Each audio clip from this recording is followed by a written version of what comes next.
Alright, welcome to the stream of the tournament that happens on weekends, and this time the European version number 96.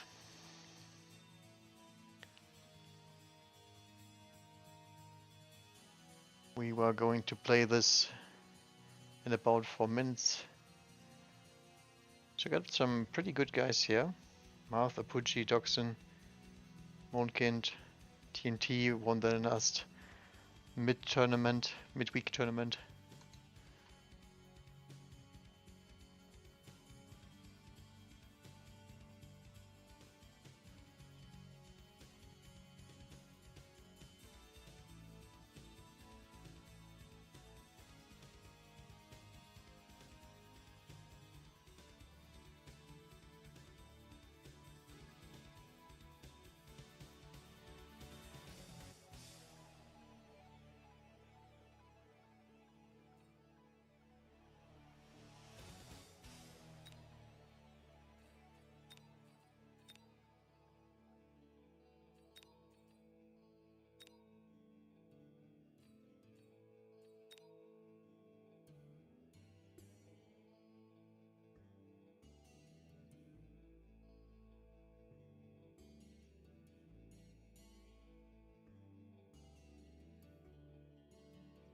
Right, looks like some of the more heavy hitters are joining. So we were almost out of the registered players top.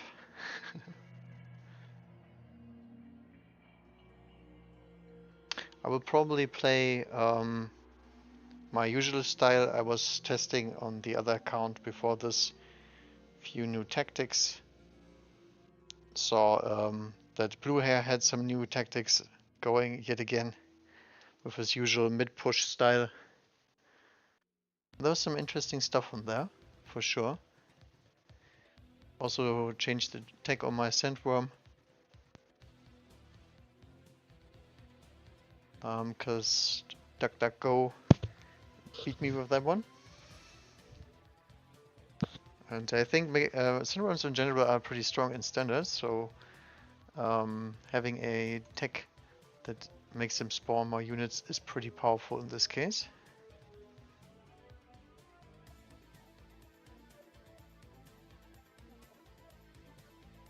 But we'll see, we'll see. It might not come up.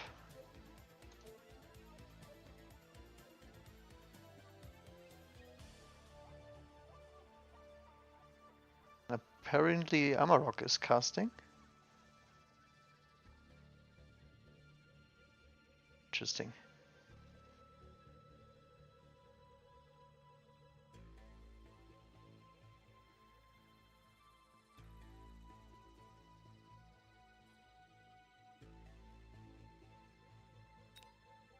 So we are currently sitting at around 1900 right now. So in case you don't know, the tournament will accelerate those losses and the gains.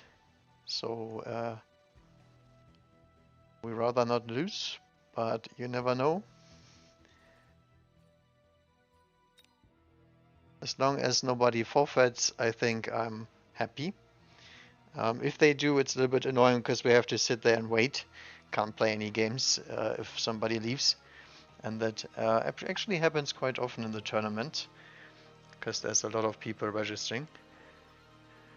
But let's hope we get to fight. I don't mind losing, but sitting around waiting is just not the reason why we are playing games, after all. So all I hope for is some good games and nobody flees the scene. Alright, we got Fresh Pro as the first contestant. I think I remember spectating him at some point, but don't know much about him. Not spectating, actually was in another tournament, I guess.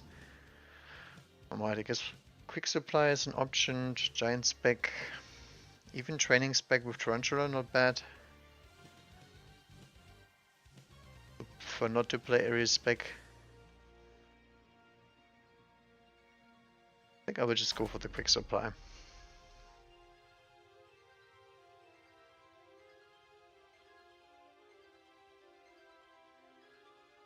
Opponent is taking his time. Mustang Crawler and Sabertooth spec. Okay, I like that one.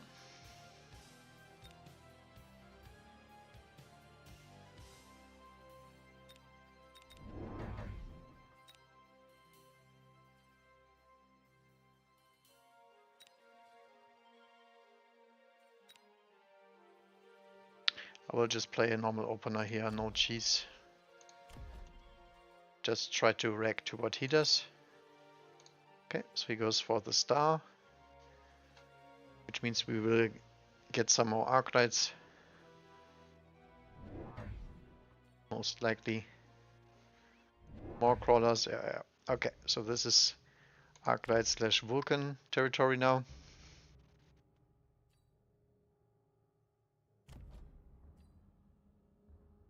It does run out no HE, which is the correct thing to do. And crawler attacks are all normal. Oh yeah, actually was number 5 in 2 vs 2 tournament. Okay, maybe I remember his name from that tournament then. I'm not sure, I didn't see too much of the 2 vs 2 tournament, to be honest. Alright, so far Arclights are connecting really nicely. And then they can fight the Mustangs, which they like doing, at least in the early game. Yeah, we wipe the floor with him without even spending the cash just because of the Mustang pack opening. Electromag deployment module.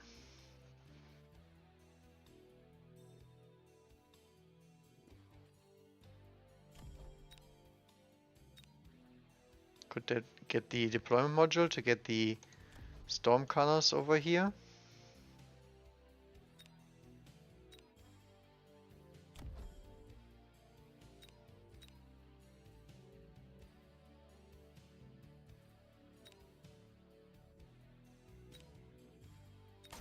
Actually, I will try something sneaky. Try to take out that tower. Although his positioning is pretty weird.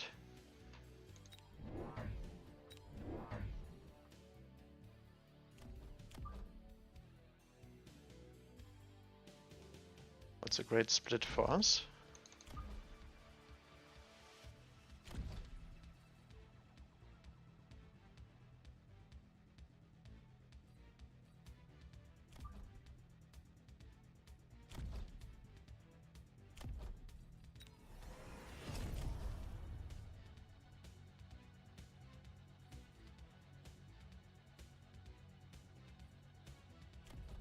We need attack or anything like that?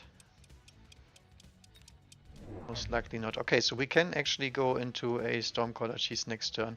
I was thinking about it this turn, but to be honest, I don't think it matters. Because his army will not be in range.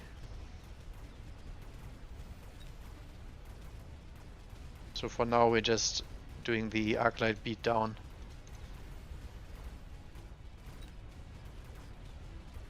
He has lots of Mustangs, but Mustangs without range into ranged Arclight.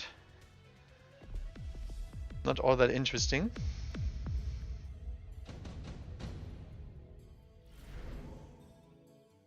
Alright, Sandworm, Typhoon, Fire Badger, and he gets his Saber up this turn. So the Phoenix would be pretty useful against that. What would he take? He could take a badger and put that in the flank to pull my crawlers.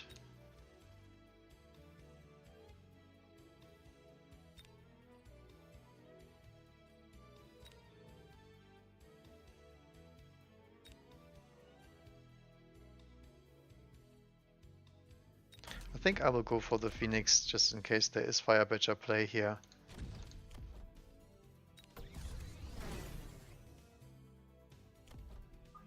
Guess I could do that this turn then.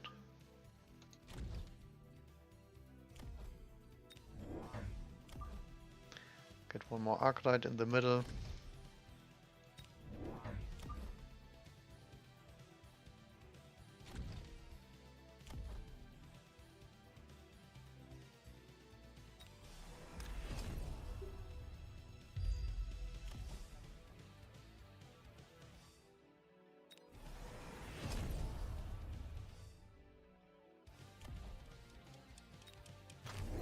Alright, he does go for an Arclight here, but that's also fine because we get to snipe that with the Stormcaller and drag these into the Arclight.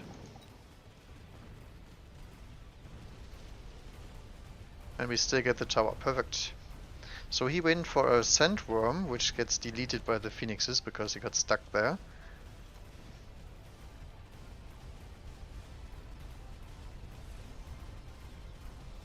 Good to know though.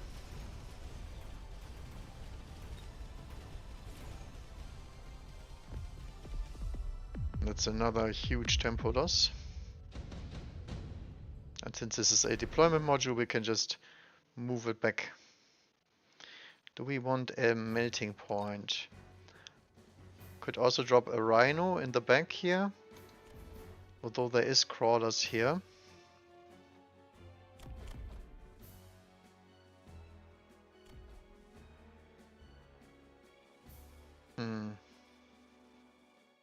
I'm droppable here.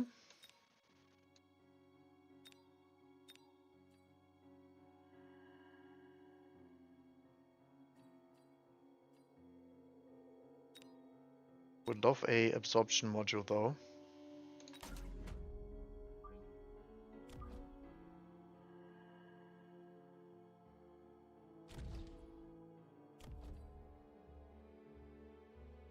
I guess I will deploy a Phoenix just in case he actually does that.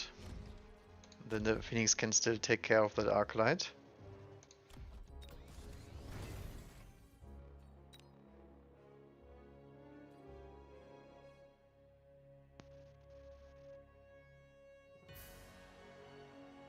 Now we don't have good units versus the worm yet.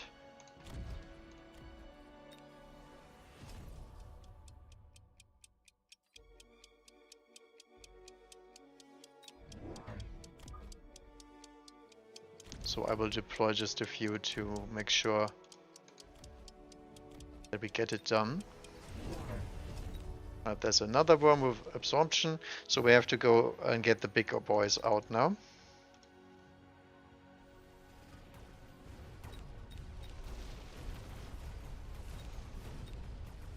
Alright, so the worm gets chunked yet again by the level 3 Phoenix.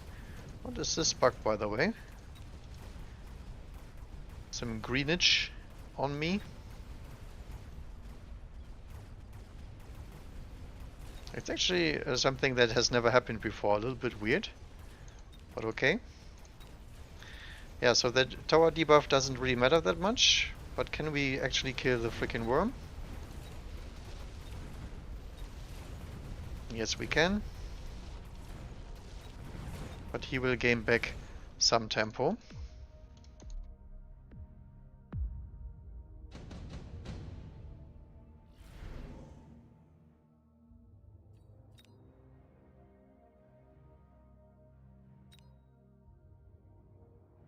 Amplifying core is great for him because the worm will get even tankier.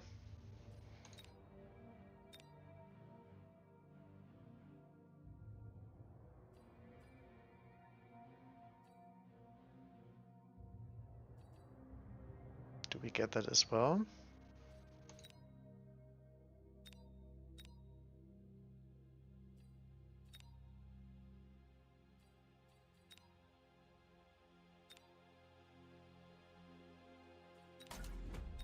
I think so.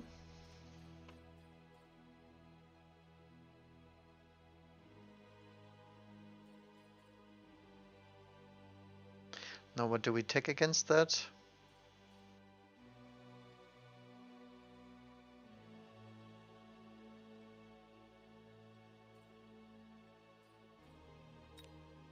I think I will just grab another worm.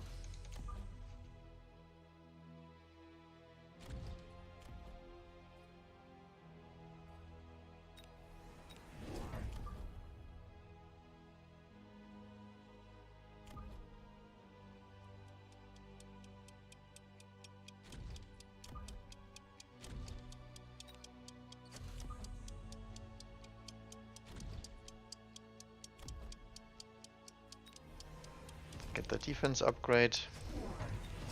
Okay, he goes even more worms, okay. So we have to hit armor next turn. And he does go for loose formation, okay. So I guess we have to go for some war crimes.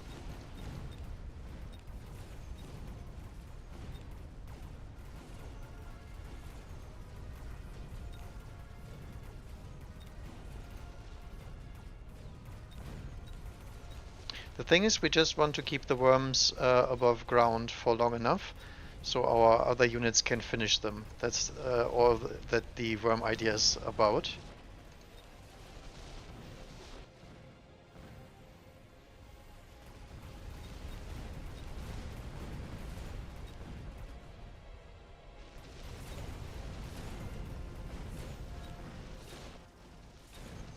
There we go.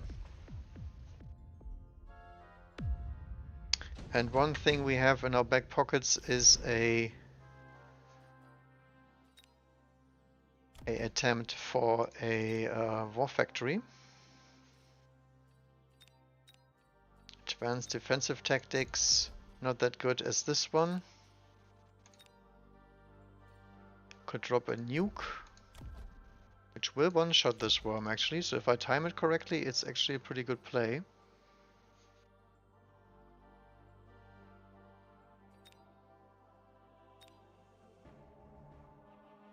Although this one will get upgraded this turn, which is quite sad for us.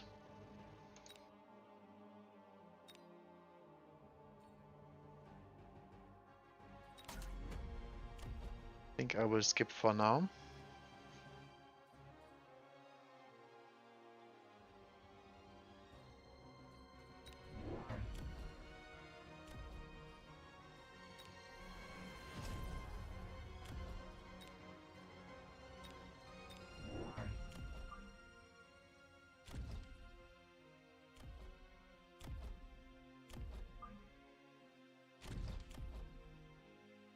Do we need to do anything with the Stormcaller?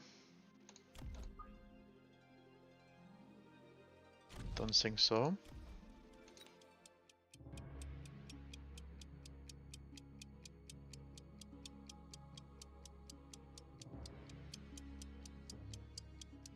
Actually try to missile something.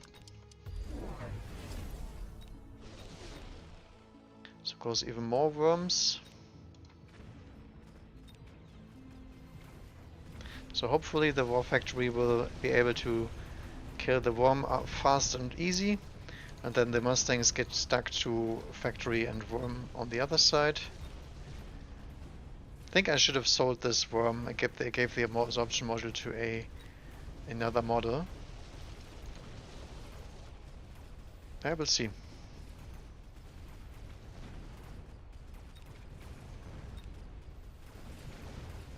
This is a really weird match though. One worm is almost dead, but also is my war factory. Oh, it actually did not get the tower. Big caramba mistake.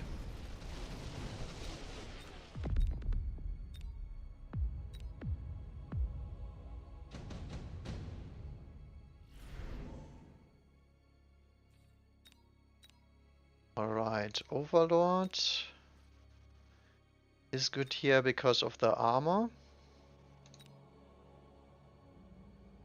So unless he picks the Overlord as well, the Overlord would actually manage to win this round.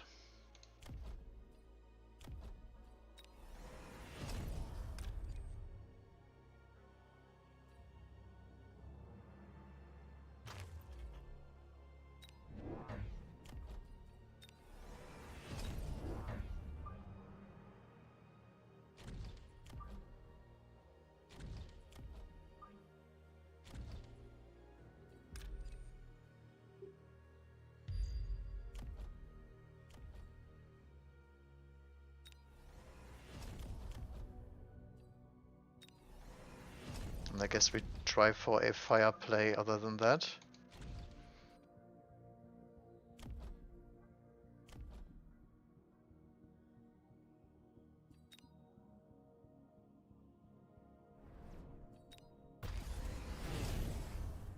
Okay, he does go for the Typhoons, which don't matter against armor. So that's 1200 damage right there.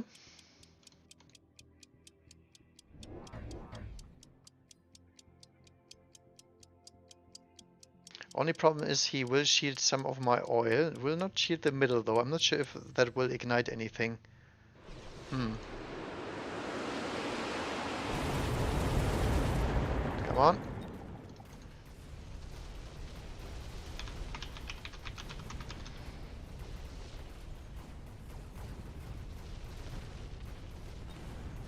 I mean, he is playing the entire worm comp.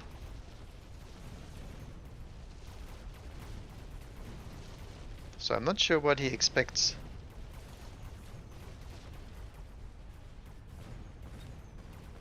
Ah, poor Overlord goes down here.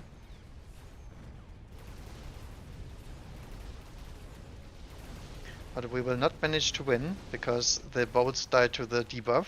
Ugh, it does die.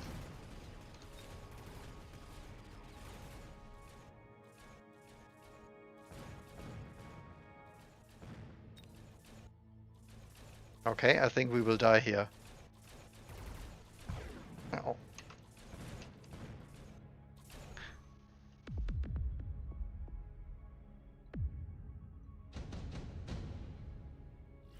Okay. So we are still alive, but not very. So have we got any plays to counter this? So he can hit the Missile Interceptor this turn, which will deal with our boatage. Or he goes for EMPs.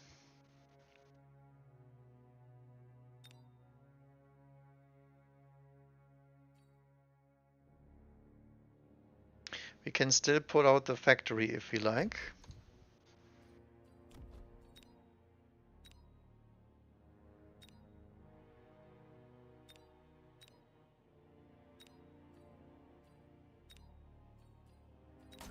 So we will skip this for sure. So set off that worm. Get the fire lined up.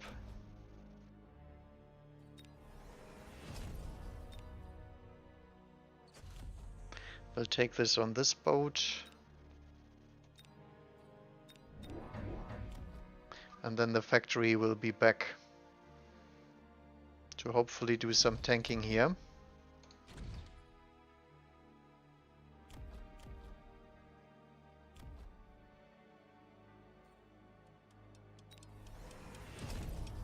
Into steel ball production.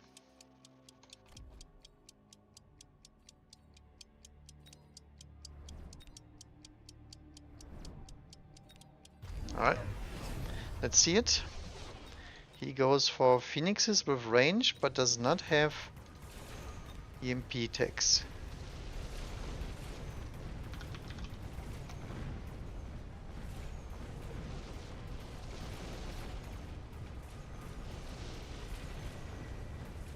Overlord cannot quite deal with the worms. I think if I went for the Overload tech, he might have actually able to sustain himself. Yeah, but he has too much board advantage now. No. I think the factory churn was a problem.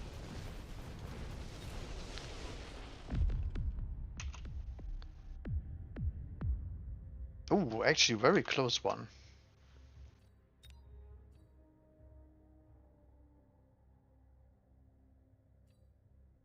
Alright. Red Scare of 94 is playing. He won another one. These guys too.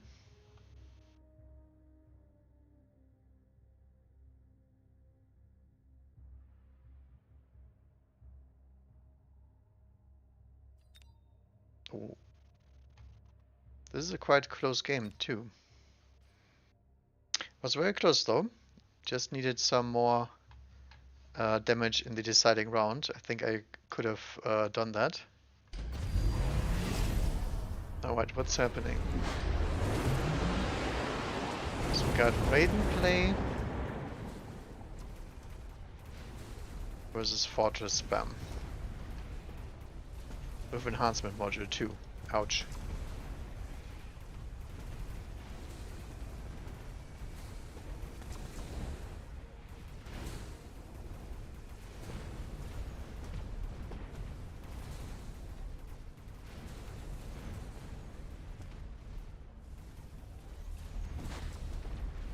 Alright, so Raiden's wind out in the right side. Does have full text on them. So these are very dangerous now. But at least they don't randomly arc to the Phoenixes anymore. Because they fixed that.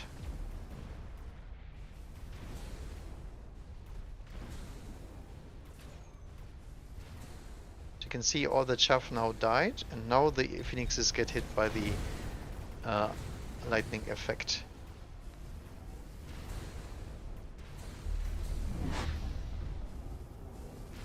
Is he dead to this?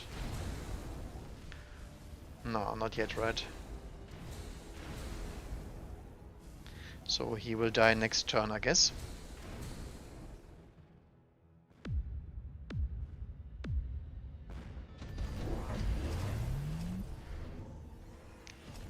EMP should be pretty good for the non-Raiden player though. Oh, he actually has Photon Bolt. Okay, never mind then. So he can counterplay that.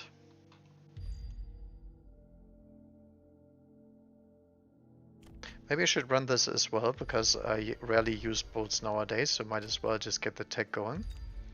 I think we will just copy pasta that one.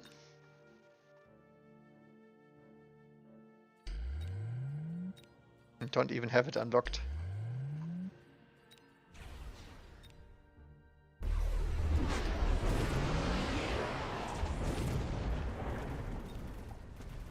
Alright, so all the good units have their tank still active.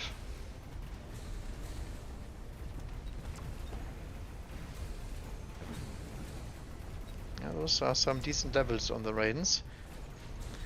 They take a long time to kill these fortresses, but due to the arcing they will kill all surrounding units.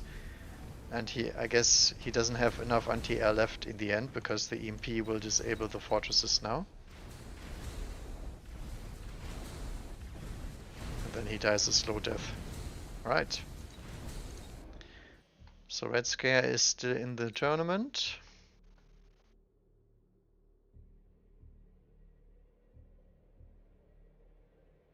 Who's missing?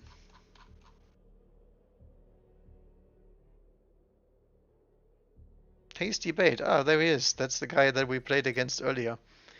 Looks like a very close game indeed. Let's take a look at that.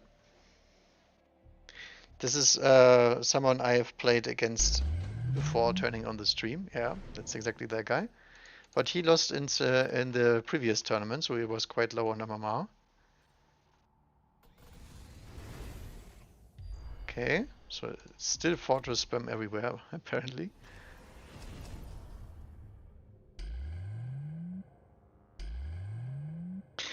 We unfortunately did not make it. The boats barely didn't make it the turn before, and the next turn I couldn't survive because he was going full Phoenixes. The boat switch was just a one-turn play. Actually, I'm not quite sure how we died. I think it was just due to the fact that the Mustangs had enough DPS to barely tickle the boat. And that was it. I deployed war factories, but there was not enough to tank. And then the Phoenixes would have killed me anyway. So I went the war factory one turn too early. And I should have just kept my money, elite recruit the boats, and then I would have won it. Was the correct place, just not the right order. And that's how I died, with 170. Yes, but it succeeds most of the time because you revert the expectations. So he was not expecting the boats on the next turn and the war factory to disappear, which is exactly what I was trying to achieve. But unfortunately, there was too much levels on the Mustangs on the left side, so I should have deployed a boat to the right side, and I guess that should have been enough then. Or sold the sandworm to get the absorption module. That would have all worked, I think. So we had the right place, just not the wrong timing. And that's absolutely fine, because that is how you learn this. And I never play these kind of cheese games, but if you're running to that many Mustangs, that is kinda hard.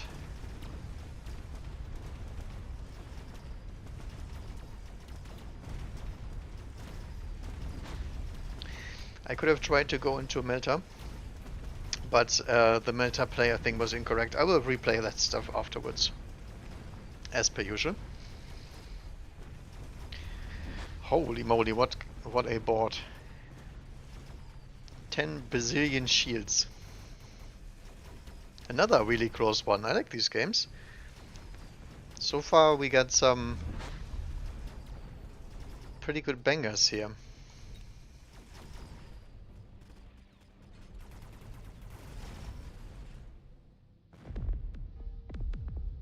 Feels bad for a tasty bait. 44 HP. Look at this difference too. He lost a bunch in the tournaments, that's why he's that low, but you know, he still could have won that if any rocket hits a target. Alright, so everybody has finished their games, I guess? Yep.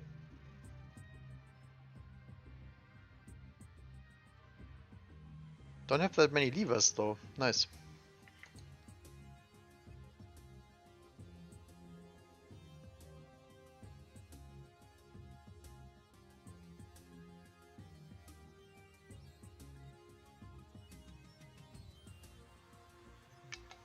I think in that game I should have tried to cheese him with some Braves just to force a reaction, but I wanted to take the bigger version of that with the boats.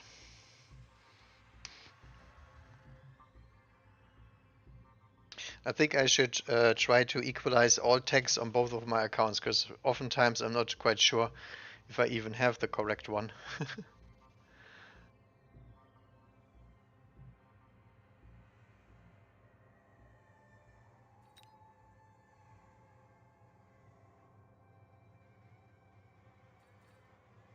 Or the usual suspects on top. Oh, Kitty is actually quite good too.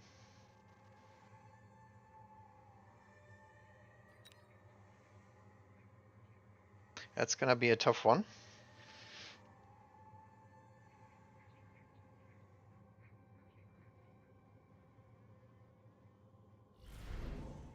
Right, since it's 201, we expect standard play. Do we have any good standard packs? We could go for this one.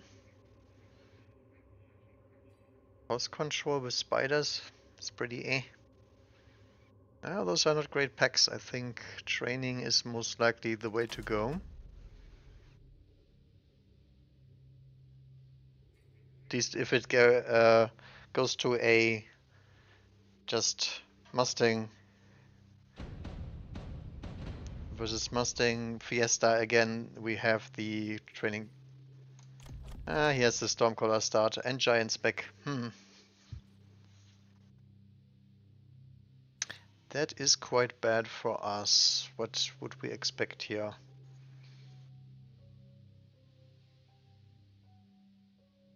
The thing is, we can't really do the marksman thing because he has Stormcallers. Although we might be. Yeah, I think I will try this one.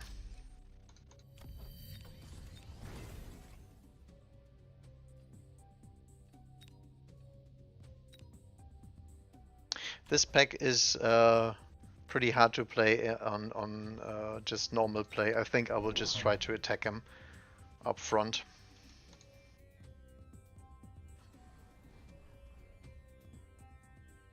Okay, so he's going with outside Arclight. That's actually quite nice. So we can deploy Crawler over there. And we got the proper locks on the Arclights. Alright. Come on, move Saber. Nah. Saber's down. But it's a Stormcaller thing. We will lose this turn. And if it's just to the Stormcaller RNG. Maybe not? Oh, he almost missed the tower. Come on, hit the tower, hit the tower. Okay. Holy moly, that was some decent luck. Good start, good start. Alright, Phoenix is also pretty nice for a push like this. He doesn't have any anti-air yet. Could also go for a Fire Batcher.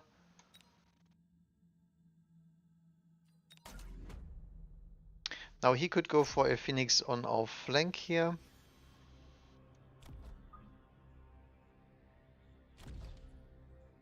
Could actually get a tower snipe if he doesn't deploy anything properly.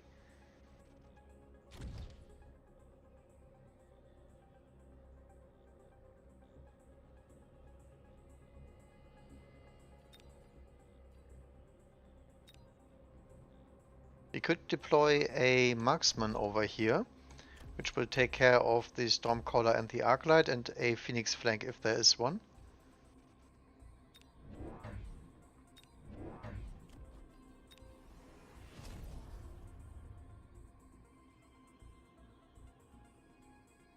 Or do we just ignore that?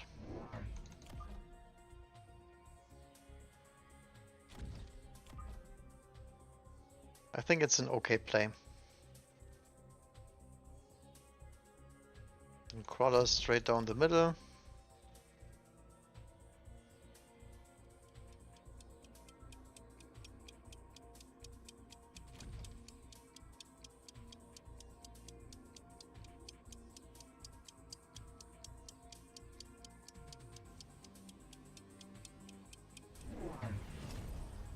Okay, nothing happening on our flanks. But he's shooting a crawler with a marksman, that's great. Does go into a Scorpion now, huh? As Giant Spec 2. That's a little bit weird in my opinion, but okay. Ah, oh, Sabertooth didn't even get to shoot.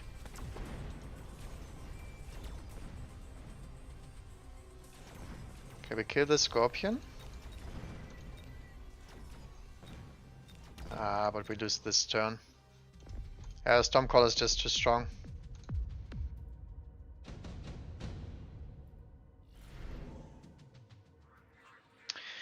Mrs. Strike is probably the play.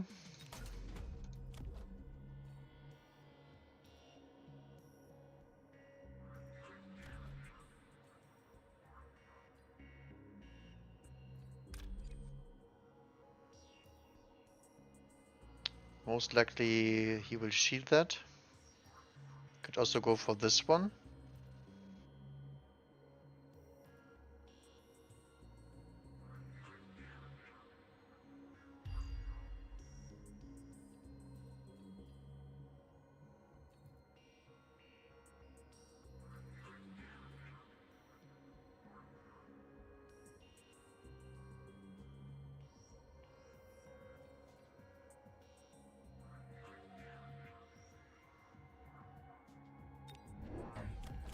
Now it's actually quite hard to figure out. To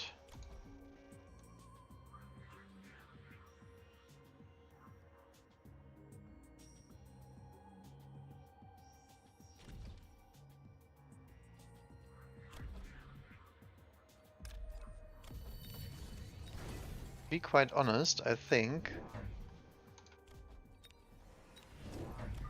we just add own Stormcallers here.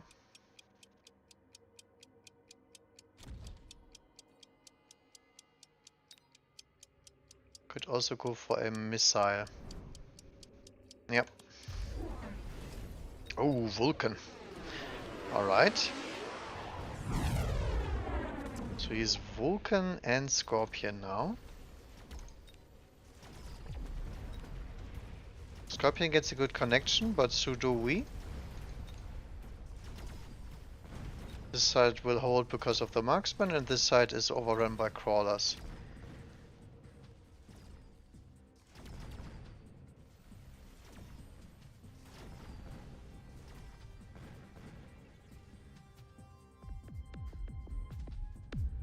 So we just elevated the Stormcaller deficit, which was really nice, and he leveled that tower. Oh no. Barrier is really good for him though.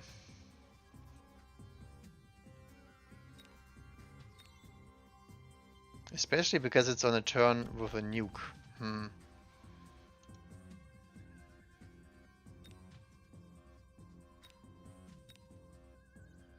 I guess we have to EMAC this.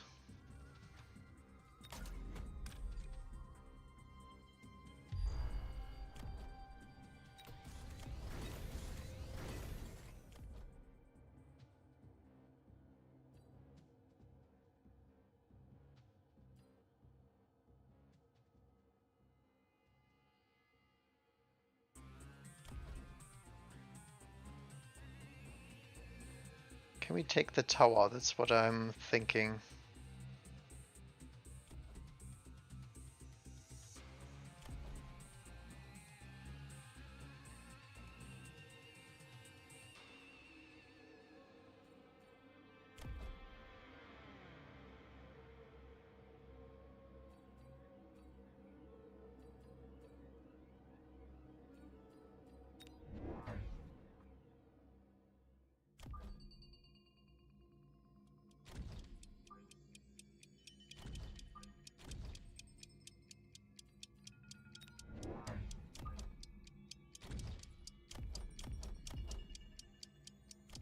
I'm not sure about this one.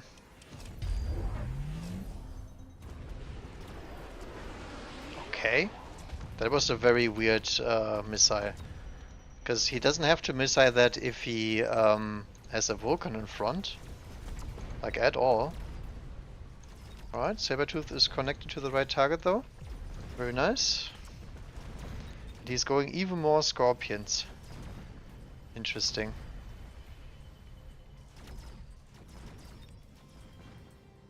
Now we are running out of chaff here.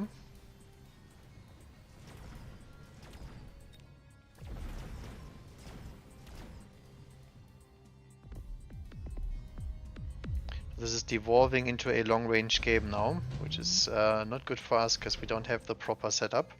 So there's a melter. Could go for that one. Steel Bolt's not that great into him. Could also go for the Hounds.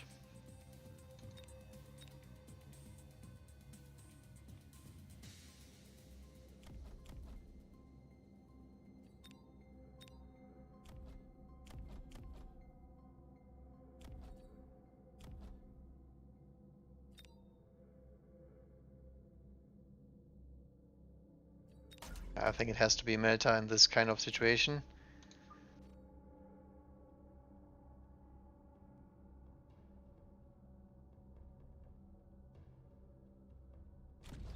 Actually put that in the corner.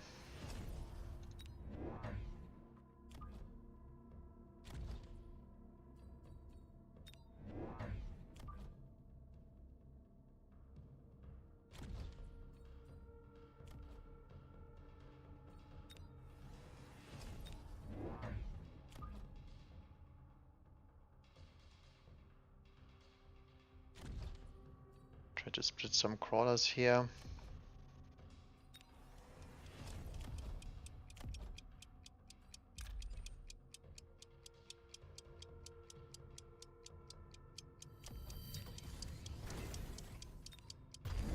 So we're both dead to like 10 bazillion cheeses. So I'm a little bit worried about that one. So I would probably require a Vulcan now as well. Or two. But I do not have the proper chaff to back it up. Our melters are doing fine though. This melter is obviously not doing fine because it's getting bogged down by chaff. But it still manages to get the Scorpion down, which is nice.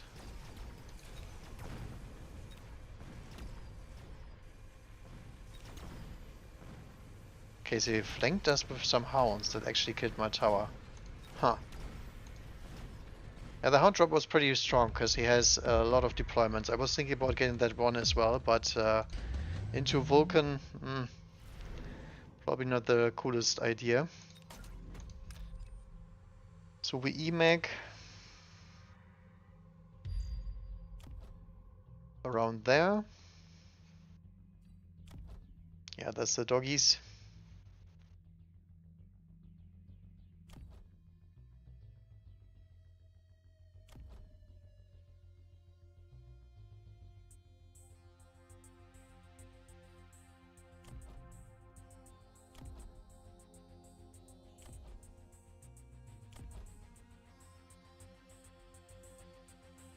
I think I will actually try to go for a tower. Sounds a little bit weird, but I don't see how else we come back in this game.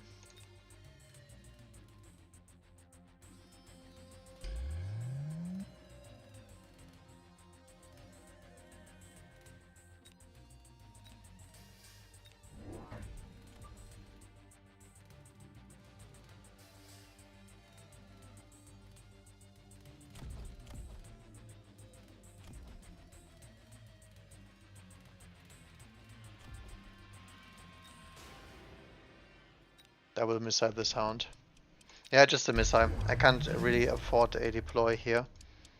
Okay, so the EMP is a good hit, because it hits both. Ah, he goes for the same cheese and we meet. Interesting.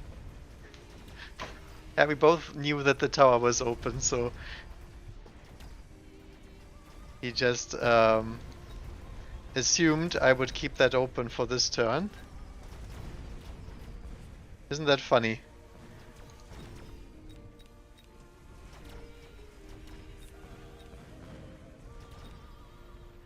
A good thing is that the Meta is actually the stronger unit.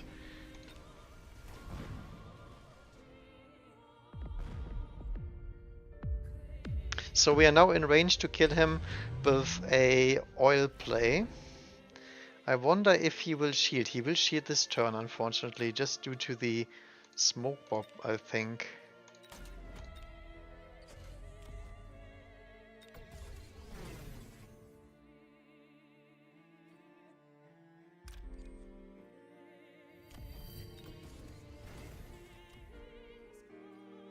This is too funny that we met there.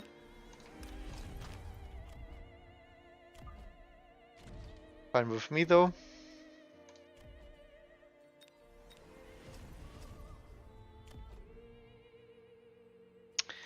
So now we have to missile this chaff. Missile that chaff. Missile both of these, hopefully.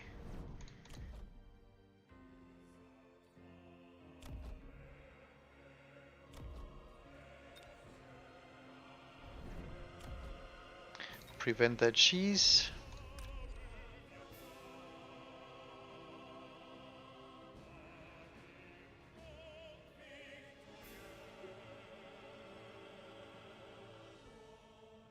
How do we oil that? Like this maybe? Because we have to get the fangs.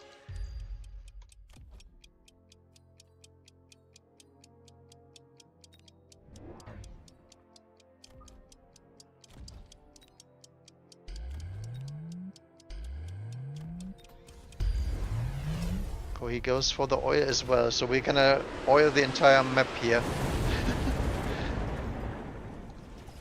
Oh right, I forgot about this. No, no, no, no, the freaking Stormcrawlers will take the tower. Holy moly, that is dangerous. Okay, for now we are fine. We have that big melting point that will probably kill most units on the board if it's left alone.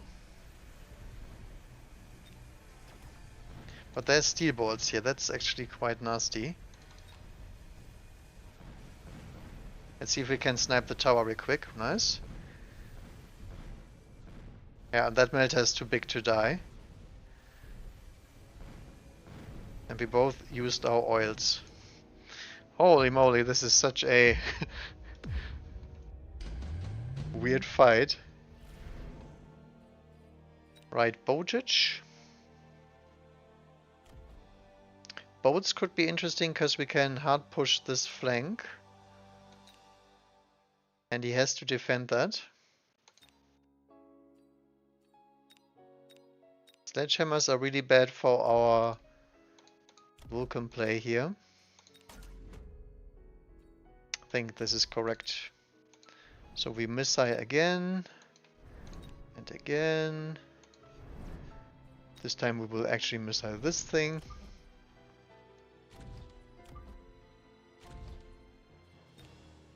Missile a crawler.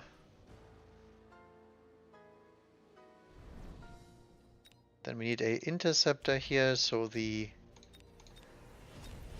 thing actually lives.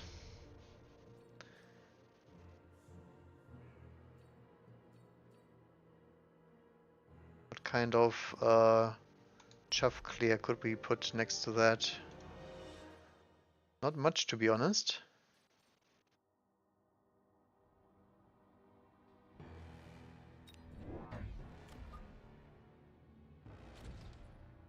Send an arc light, I guess.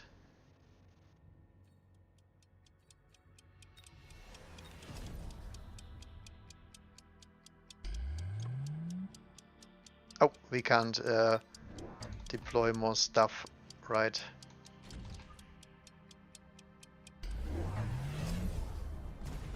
Okay, this is gonna be very weird. So the flanks are fine for now. So we have boats on him. And what does he have? Can't even tell. He has a melter on my big melter. That's obviously awful. How did the steamboat survive the rocket though? Doesn't look good. Our boats cannot clear these few chaff units in the back. BMGG by Kitty, thank you very much. Don't do this, kids. Doesn't matter if the game is close or not. The thing is, you don't assume the game is over until it's over. Case in point, you're currently losing like 10 bazillion units. Ah, there was something else left. Alright, can we beat Mr. BM? That would be nice. Enhancement, bombardment.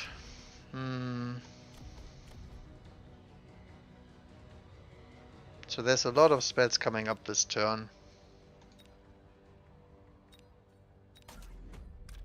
Think we bombard that. Could try to sell out of this melter and just get the boat push going.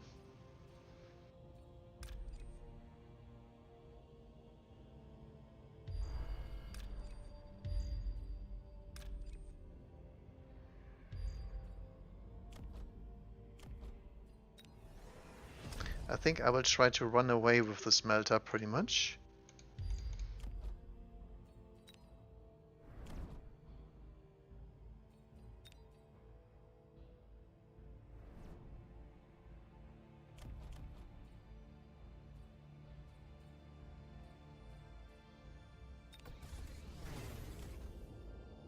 Upgrade these two.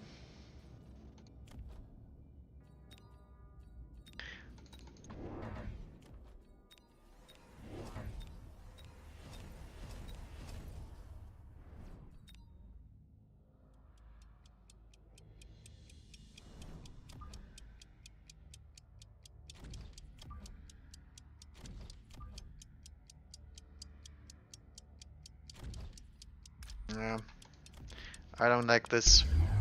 Still got problems with the steel balls.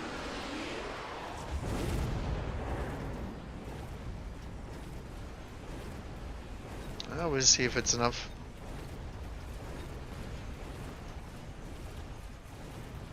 Yeah, the steel balls will get the tower. That's actually the main issue here, because the boats are doing okay, but the debuff from the tower, ouch.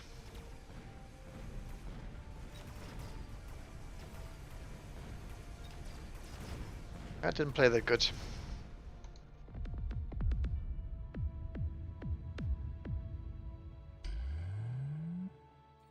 The thing is that the his start was 10,000 times better than mine. The Sabertooth start is just not what I like into this stuff. The Stormcallers are really good at dealing with this kind of scenario. And then he got these Sledgehammers to deny my Melta play. So maybe I should have hit this the Multi-Melta. But Multi-Melta dies to EMP and dies to normal-sized Meltas as well.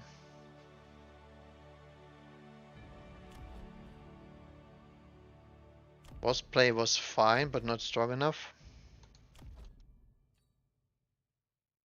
I think Wasp earlier on this side would have dealt with this stuff. Because the Meltas and the Marksmen don't like Wasp on their noses. And this one I figured out, because the rocket hits a few of the steel bolts, then some get slowed and some don't, and then they get in because one of the rockets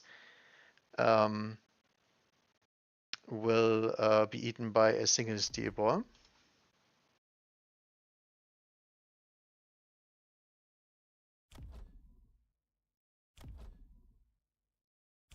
Yeah, other than that, it was just Vulcan party all over.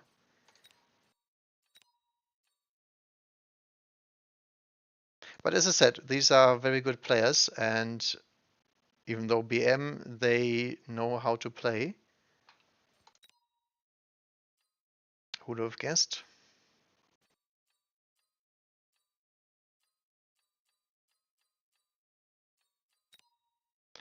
Alright, who is left? Two are left. Who is it? Apucci is still playing. Alright, that's nice. The MP barrage on the melters does only work out if you have enough chuff clear. Otherwise, the rockets will hit the chuff. And my chuff clear was pretty much non-existent. Because my entire army was just pushing in the front and hoping that we get to the tower. What is this spicy nuke rhinos? Why though? Why does he go for nuke rhinos that have to spawn in? I'm confused. Does this work? Does he get his tech online even though he's swapping in? I don't think it does.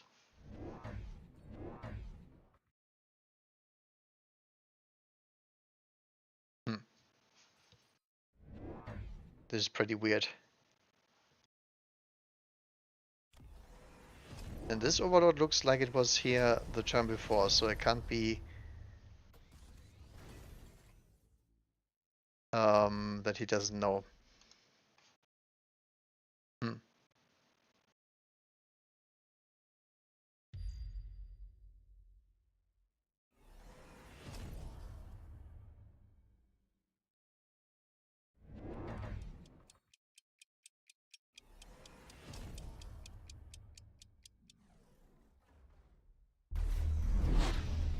Okay, it does work. Interesting. Did it deal damage to anyone? Maybe a rhino? May have not exploded and just the animation was on?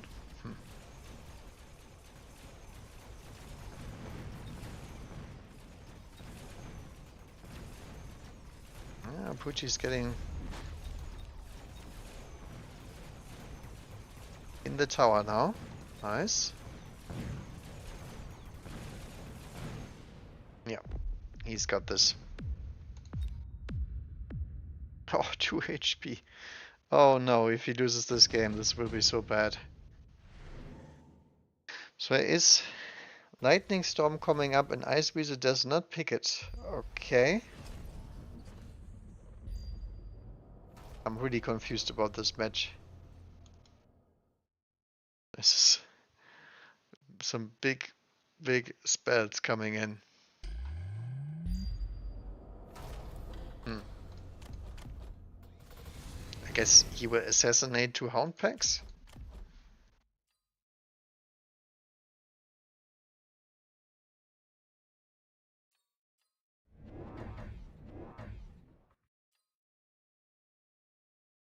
This does not look promising. He's playing more Wasp into 2 spells.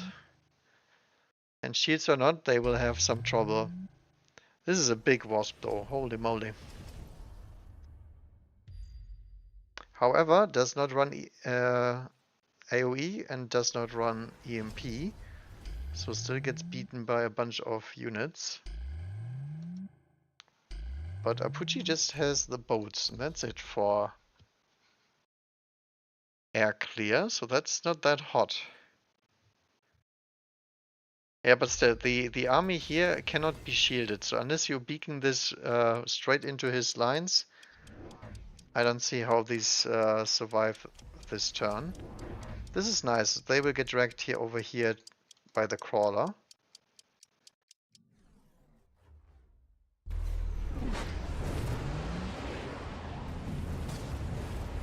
Yeah, this big wasp is getting absolutely wrecked. Oh no.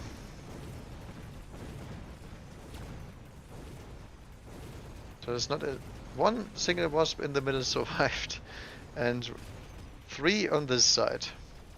That's over. Very interesting game though. Mech Rage, doggies everywhere.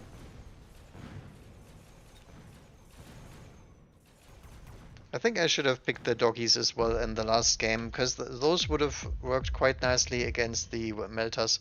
I just hit the armor and that's it. Oh no, he's 1300 MMR. Okay. I think I even played against this guy. I remember this one because it was a fun take on Firefox. So he goes for Ice Weasel. I think I actually played against this guy, but it was a long, long time ago.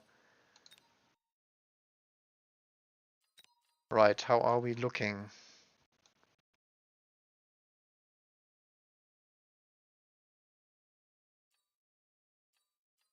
Usual suspects are all in. Hey, look at this, my guy actually beat another one.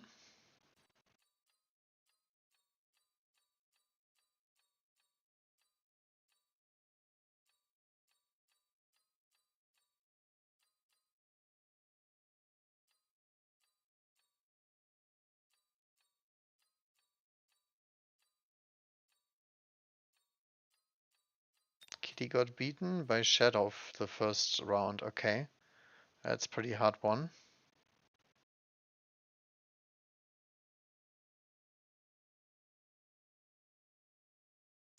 Alright, who is this? QVE46. Interesting. Never heard that name. But can I please get a normal pack?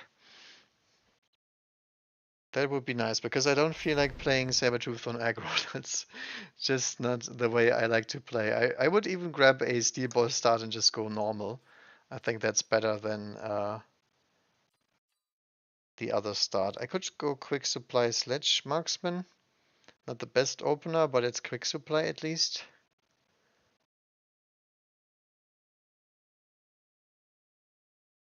Yeah, sure. Again, Stormcaller and Giant Spec. Alright. So Stormcallers are not that good for me, but other than that, I think should be fine.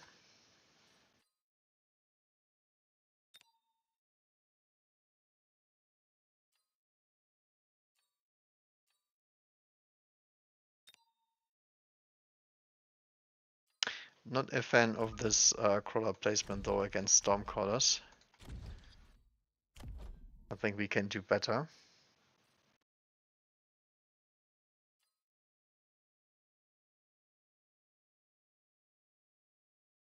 Now, do we need another unit or do we not? I think we'll just keep the money for now. He goes Marksman in case I go for a Phoenix play. Alright. Normal text except does run lead Marksman, which I don't. I prefer anti-air. Alright, looking pretty good for us because he doesn't have any frontline and our units have quite high damage.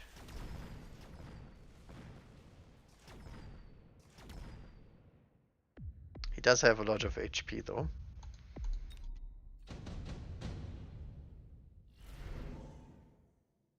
Alright, Wasp, Fangs, Rhino, Steel Ball. I think has to be the Fangs, right? This is looking like a standard game, so I think the Fangs most likely the best to pick. And then we will go for Stormcallers ourselves.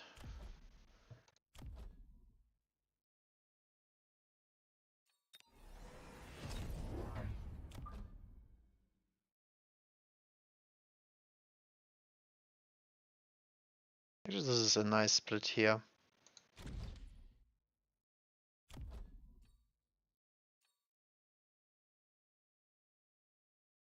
Alright.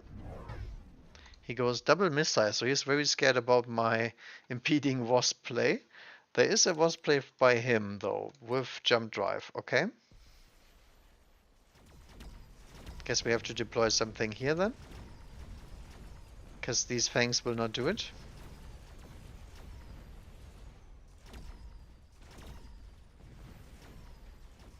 But half of the fight is already over before they attack, so that's actually quite nice for me.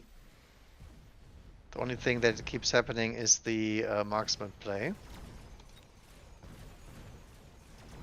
And he also deployed Wasp into a board full of Fangs, which is really nice for me. Would be really nice to get the missile out, but unfortunately we can't make it. Nah, he's dead.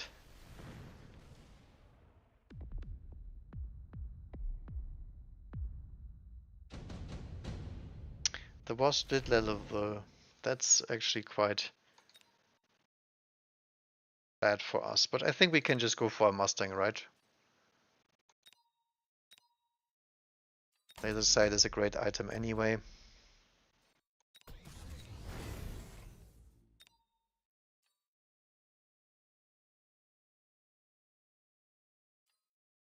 You might actually just jump drive them to the other side.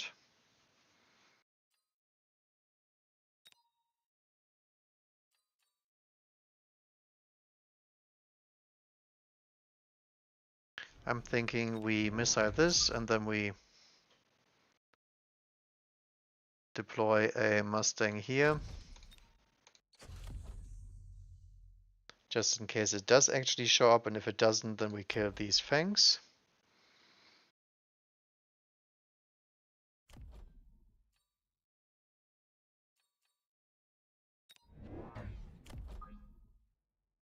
Other than that, I will get some crawlers.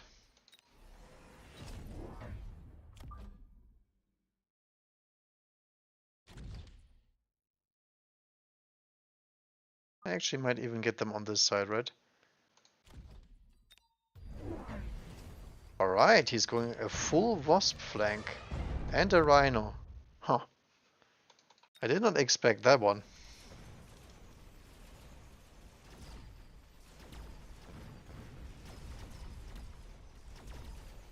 Nothing else has happened pretty much. The Rhino will get the tower now. We almost got the Rhino down. Did not expect that one.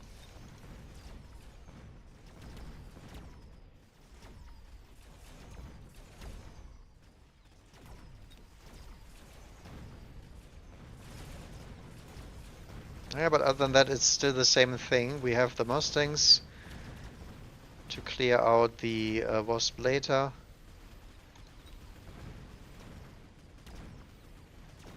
And I think we get more value out of our deployments than he does.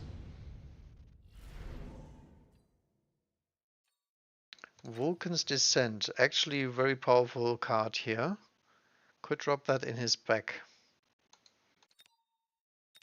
Super heavy armor, good for him if he wants to go for the giant plays.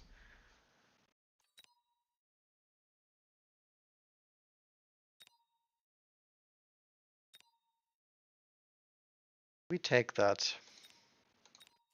I think I will actually take it.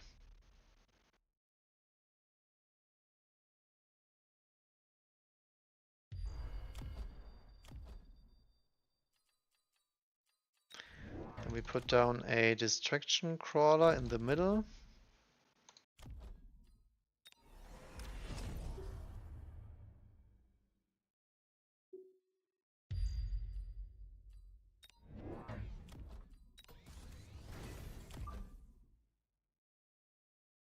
Get one more Mustang unit.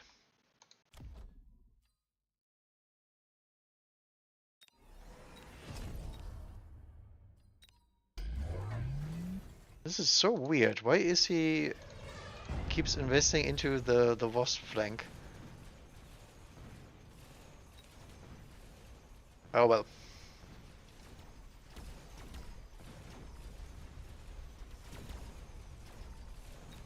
Guess we can go harder into Mustangs then. I don't even mind that because the rest of his board does not really do well versus Mustangs. So I'm guessing he's gonna go for some fire cheese. Okay, we get both of his missiles this turn too, which is great. And now all of these wasps will die to the Mustang. Okay. Yeah, he did actually take the big item, so he might drop down a fort or something like this. Not sure about that one. He does run area spec, otherwise I would just drop a Brave here. We could still do that, I think. It just was not as necessary at the moment.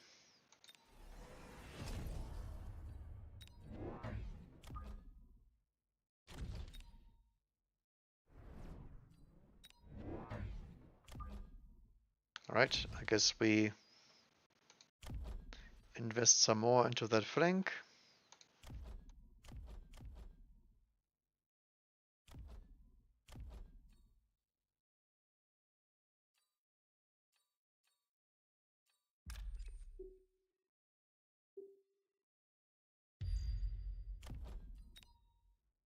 The other side is already covered with chaff.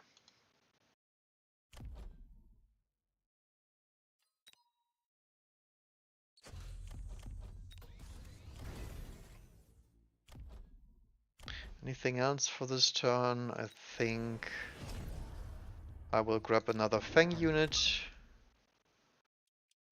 Good into Wasp, good as chaff.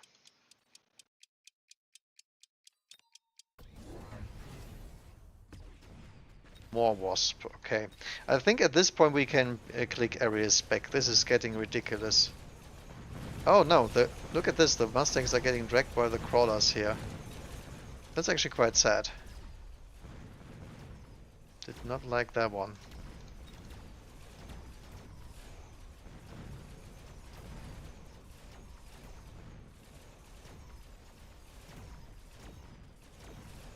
I think I should fortify this tower by now.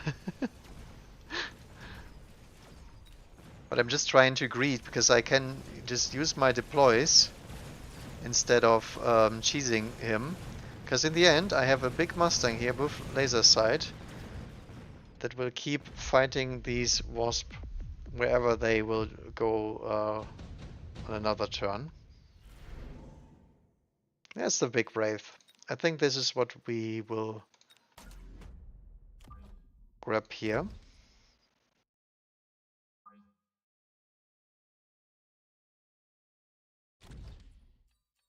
So I will sell out of the Snitch, get that to the Wraith.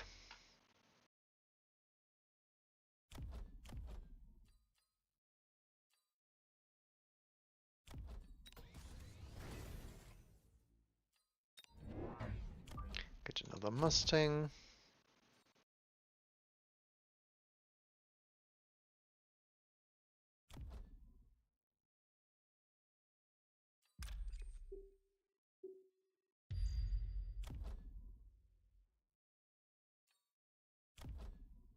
Actually, even like armor piercing bullets because it does the better against all the setups later.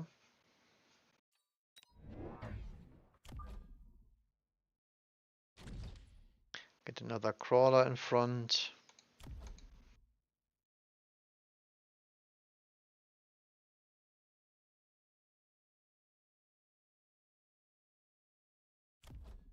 Yeah, I would rather have the AP. I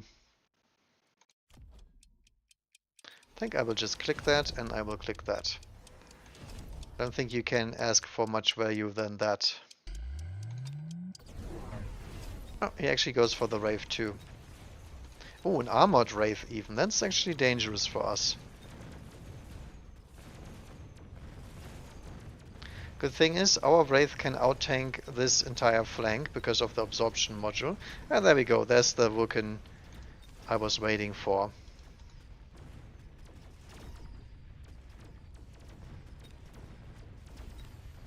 Right, so we get a stalemate there. Now I guess we can tank into Meltas, since he has the Vulcan play online anyway. Might as well do that. And this round will go to us no matter what, because we have the Wraith.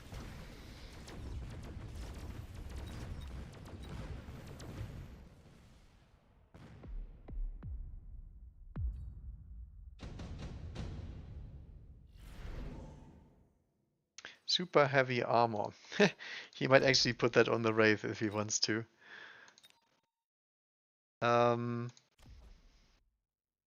I think getting any EMP hit on the Wraith should actually be sufficient.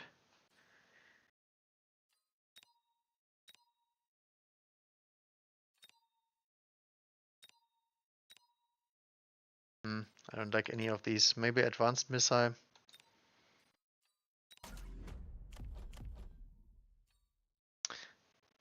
So I think I will try to sneak a marksman.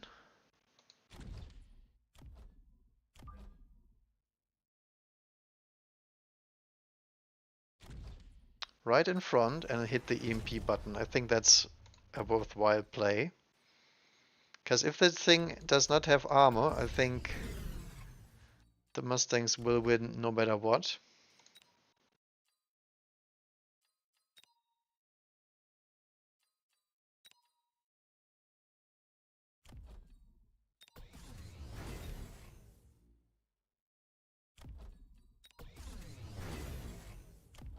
Let's keep scaling the other units.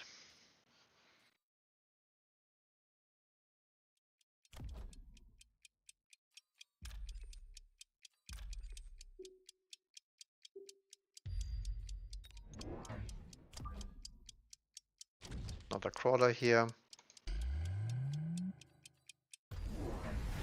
Alright, so jump drive cheese has started. So he's delaying the wasp to try and get rid of our Mustangs.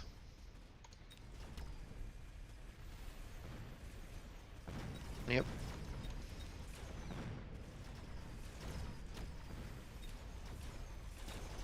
There's only one problem with that. These Mustangs are already pretty high level. So they will deal a lot of damage even if there's just some left. This is some sneaky melter play though. I like that. Yeah. But still, we have the two options to delay the Mustangs ourselves. That's not an issue.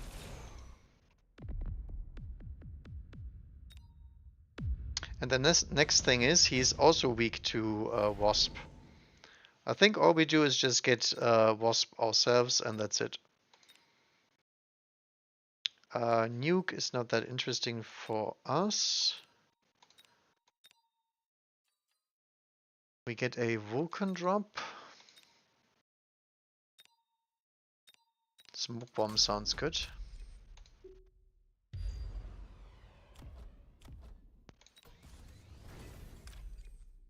So we set out of the Wraith.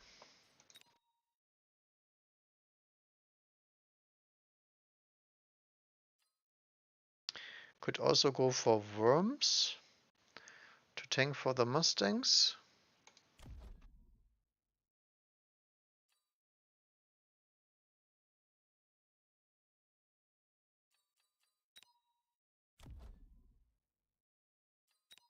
I think I will get the Melters. Because we are chaff clearing like it's crazy. And as such, I think we Should try and attempt that.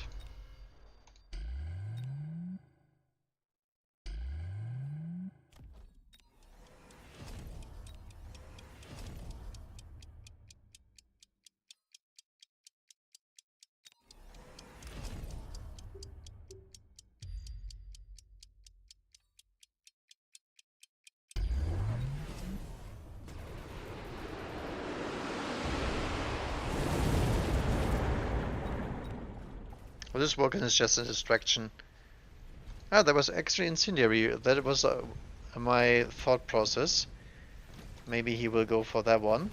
So we should go for Missile Interceptor most likely on the Mustangs. Oh, one Wasp actually escaped him. Right, so the Melta is dying. Mustangs are still alive, and his tower is also dying, so...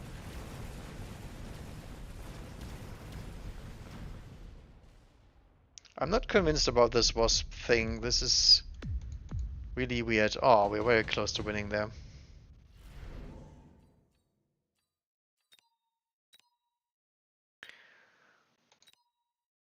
Fortress, Steel Ball... Actually, I will take the Fortress.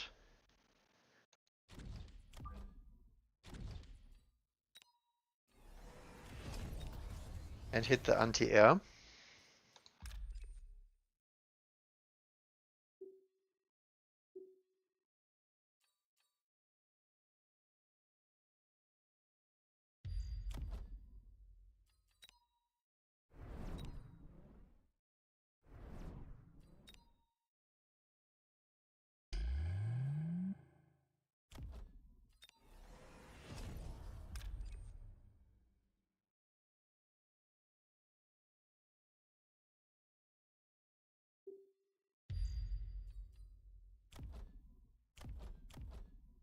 Do we hit the Interceptor?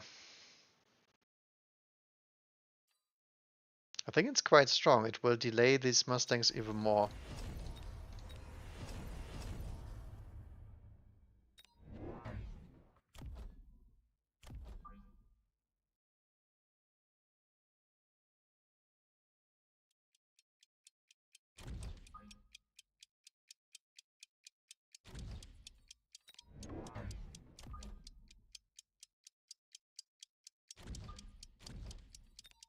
Actually, let's get a missile here. Ah, yeah, he comes back. That's actually what I was expecting. That's why I was thinking, alright, I'm gonna deploy some forts over here. And we even get rid of these missiles so he can't deny us. Alright. Yeah, steel balls don't cut it here, buddy. You need some proper armor for that to work.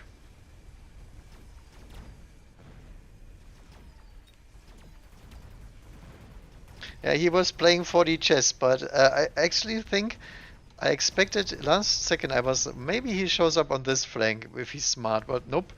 There's this Giga Mustang anyway. Scene over, okay. I guess he's out of the tournament. Oh no, it was really low.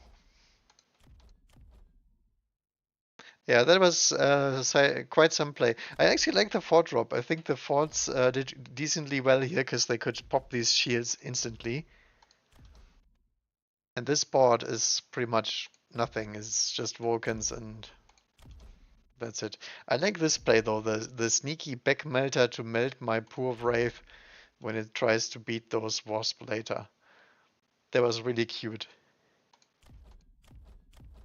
Other than that, the main upside of this play, if you can call it like that, was true MMR. You actually couldn't tell what he was about to do. So I guess he won in that regard because I had no idea what he was gonna do next for a few turns. The thing is though, you have to get tempo with that, and he died to the laser sight Mustangs. because I deployed them on the other side just as a protection against the jump drive, and he never even attempted to jump drive there either.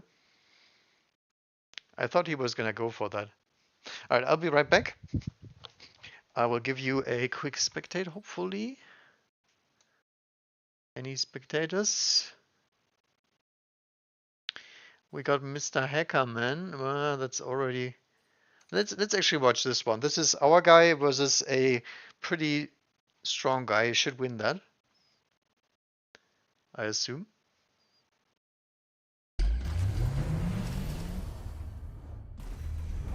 Well, alright. I'm gonna run.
Alright. I still hear gameplay going on. What is happening here? Ooh, Red Scare is very close to dying. And so is Fresh Pro.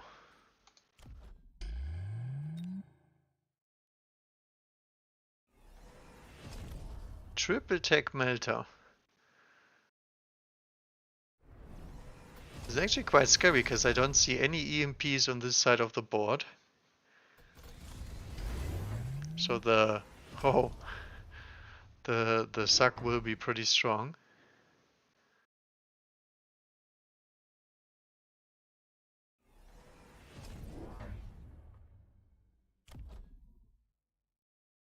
Now this is a man of commitment, that is for sure. He gets triple and quadruple techs and basically nothing else. It's just shove and mass techs on the Melta Spider.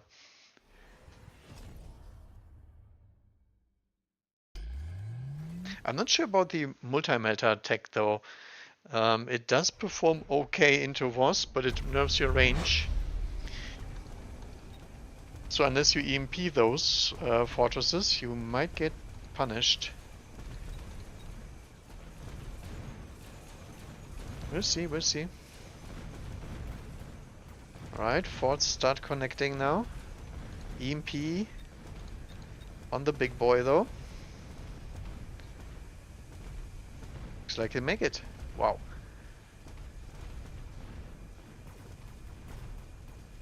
Very cool, very cool.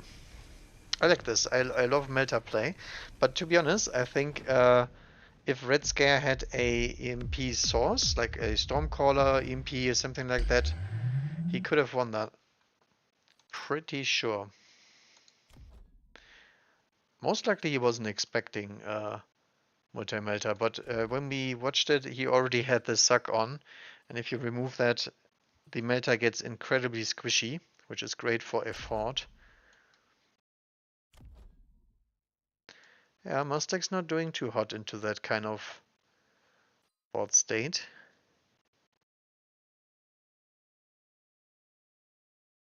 Very interesting.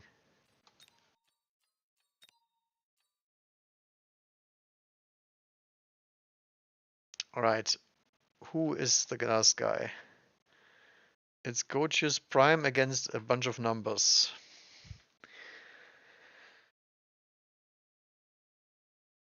Should be last round too.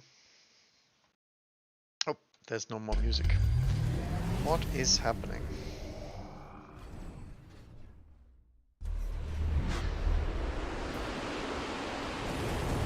Alright. Got Double IMB Mitch, lots of Mustangs. Although they are all blue, so I'm not sure what that's about. Mass-produced wasp. Huh.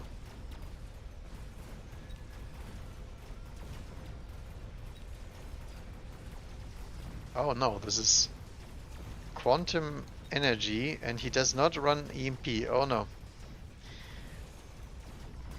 That is some dangerous stuff. But looks like he has superior Fang gameplay going on, which wins these kind of wars anyway.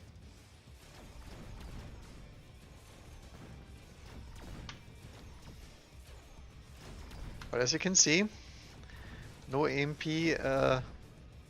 quite dangerous. Although he has double shot, so he could play around the shield.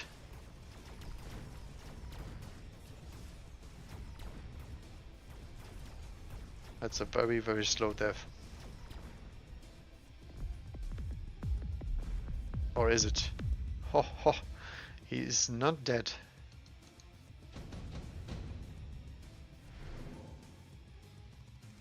Alright, let's have a look. So it's gotta be incendiary bomb, right? Yep. How about wasp gameplay? Has a bunch of fangs though. Has shooting squad fangs, so they will kill the wasp rather quickly. And our dude does not have shielded fangs at the moment. Why doesn't he have them? There's some fire badges in the back, but those are...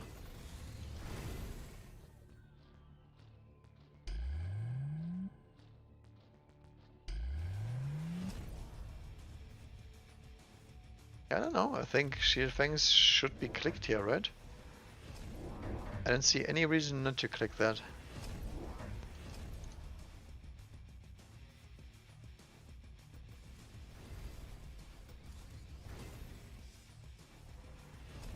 Look at the spells.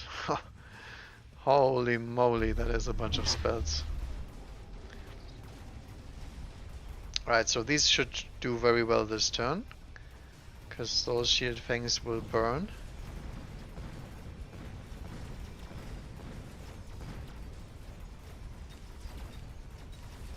No crawler tech either. Into Arclight. Huh. I don't actually get this board state. There's like very weird stuff going on. No fang shields, no late fangs afterwards.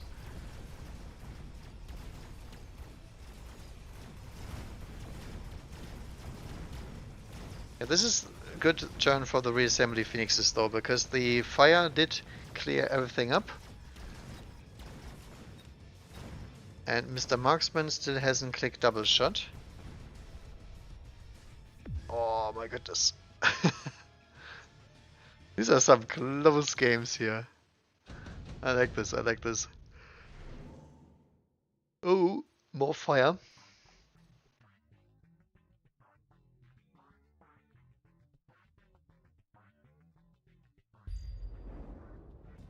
Look at this money. This is final round 2 because there is a round limit. In case you didn't know.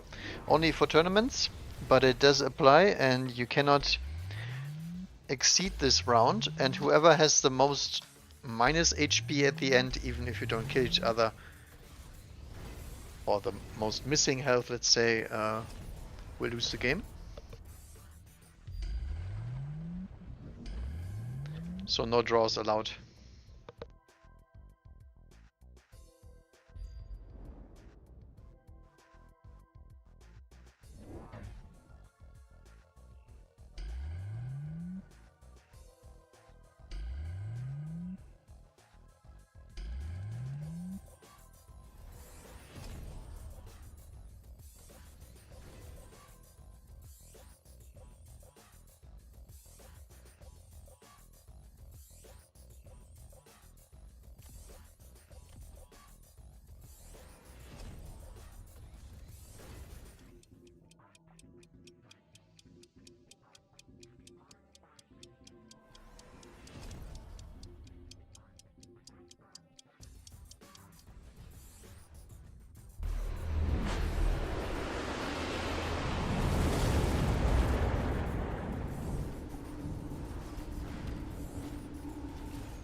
Alright, big baller spells going on. But same issues as last time. Still no double shot. No shielded fangs. Yeah, it looks like a decisive win for the marksman arclight battle line.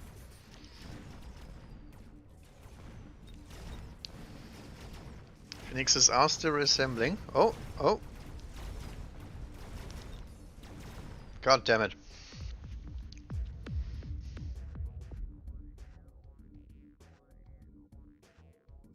That was some close gameplay right there.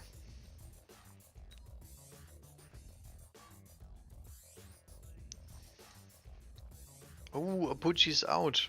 What happened? Apuchi got wrecked.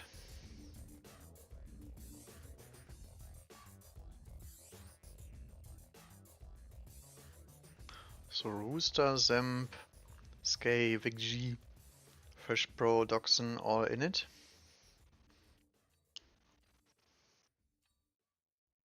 Yeah, Apuchi's out.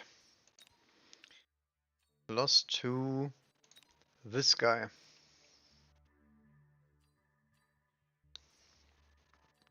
Yeah, Red Scare is out to Fresh Pro.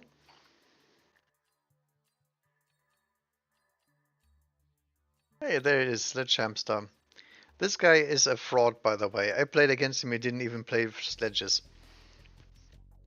I do not condone this kind of behavior.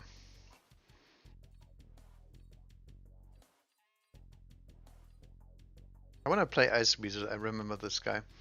Vespa. Don't know him.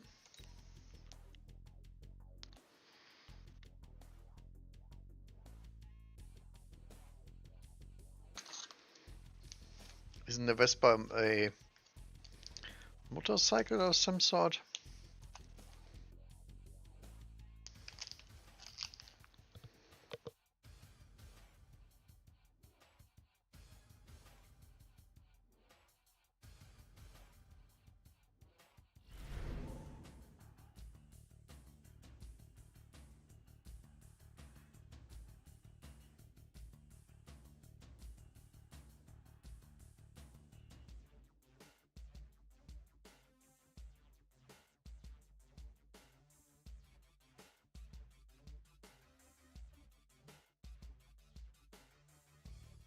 So it's either quick supply, spec, or training. I think I will pick training.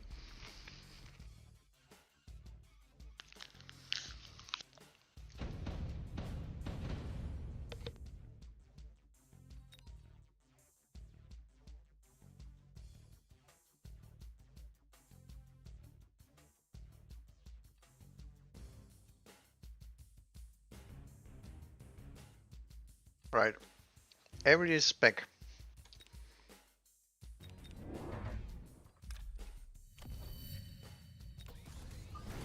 Whoops. Yeah, something like this. Now, area spec means we have to get Mustangs pretty much.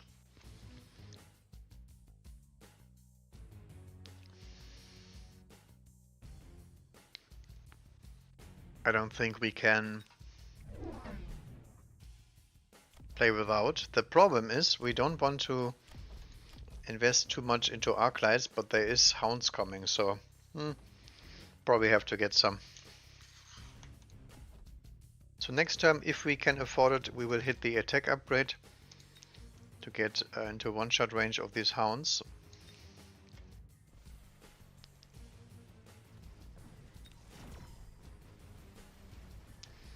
Because the Fangs will have to try and clear those, and they don't like doing that. Oh no, my marksman got actually bitten.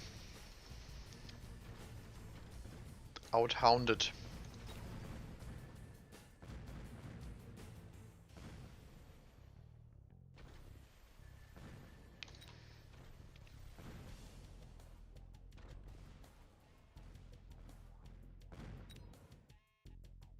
Get him. No, how do you miss? Okay. It's gone. Stormcaller RNG was not with me here. Another intense training and subsidized Mustang. Oh god. Guess we have to go for that, right? I really want another intensive training though. Nah, have to do it.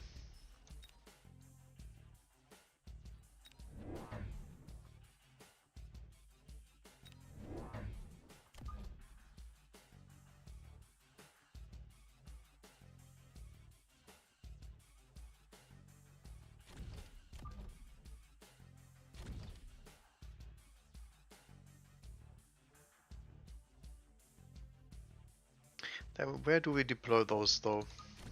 On the flanks?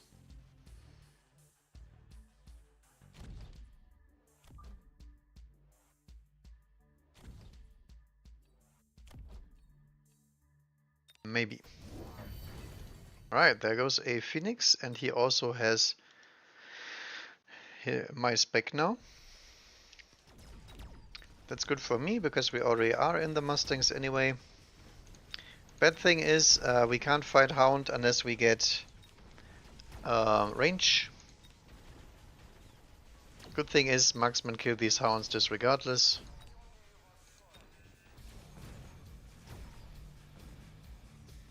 And then Phoenix dies to marksman, dies to Mustang, dies to Fangs. Not sure why he went for the Phoenix, to be honest.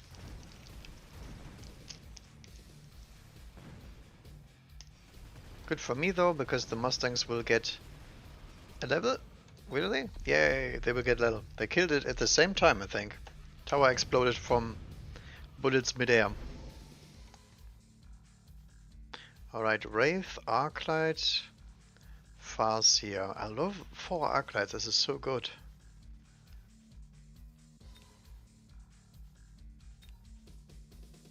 Farseer also quite strong.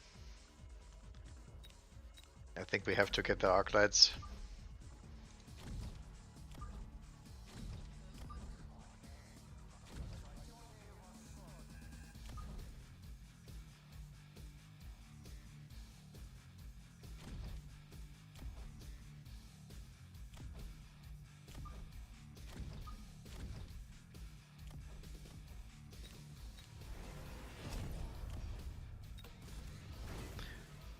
Alright, range the Phoenix. Phoenix. Whoops. Oh, I'm missing deploys here. Oh no, oh no. This is not good. Do we loan? Because I still have this intensive too, so we have to get that one on someone.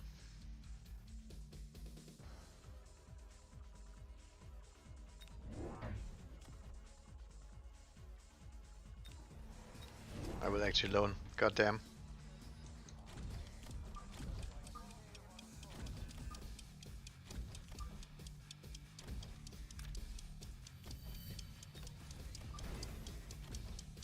We'll level this just in case there's Wraith coming.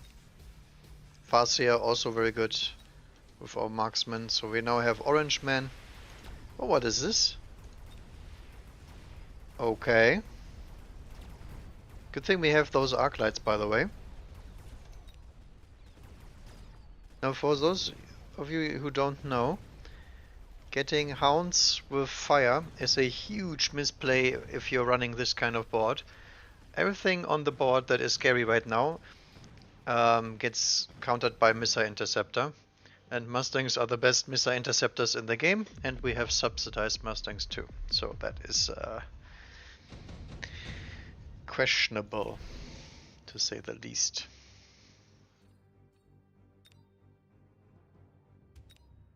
I think this is a skip.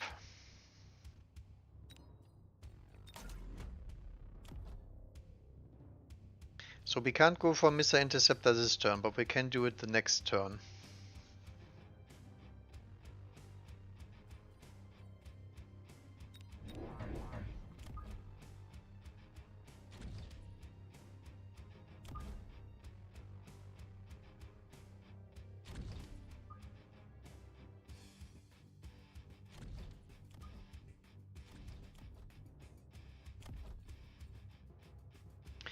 We could also use fire this turn.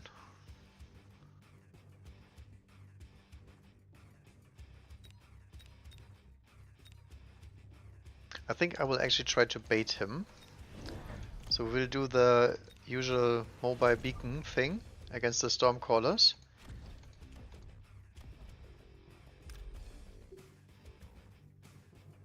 Which will also work against the Hounds.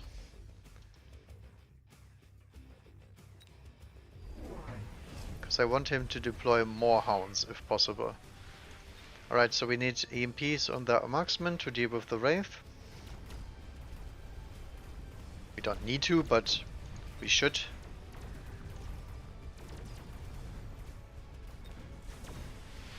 So the Mustangs don't get stuck to the Wraith like this.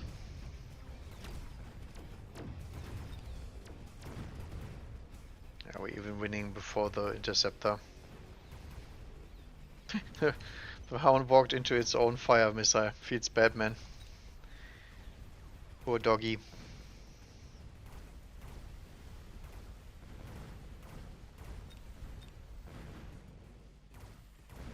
Yeah, we will lose this turn, but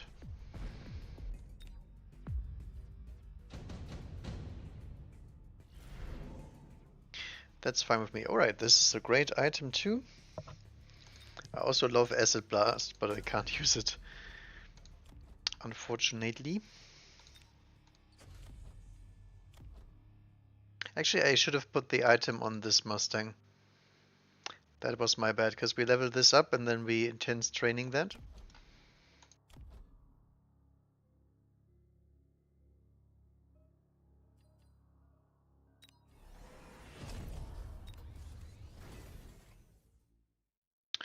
Right, so this turn we could go for Missile Interceptor.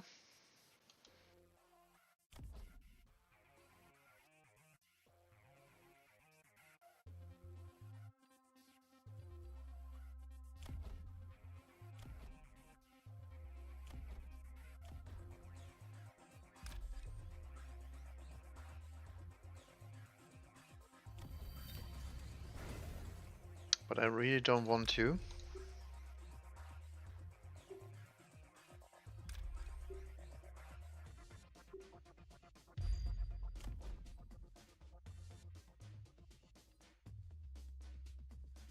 I think I will attempt a all play for this turn instead.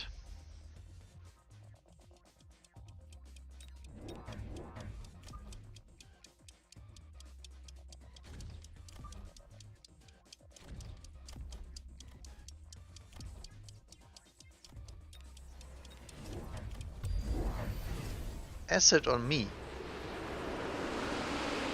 Okay. I'm not quite sure why. Okay, so Wraith is instantaneously dead.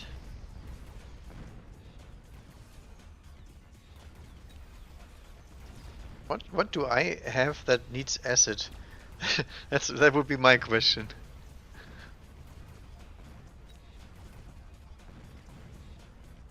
Alright, Mustangs, do not drive into the flames. Do not. Ugh. God damn it.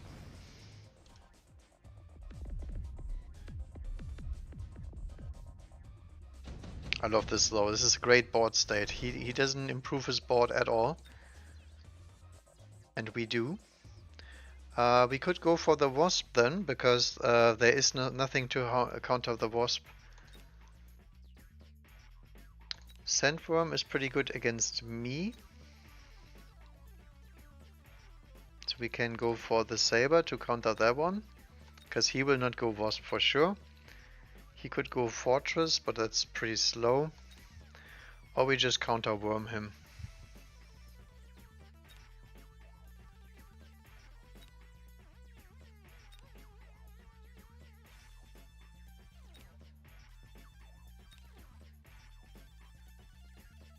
I think I will just grab the Worm.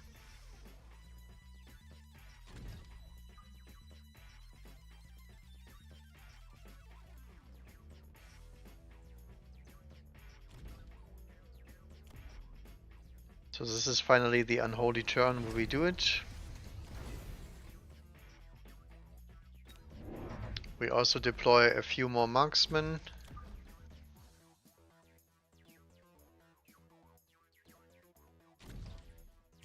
In case we need backups, we will also hit the attack button. That's long overdue.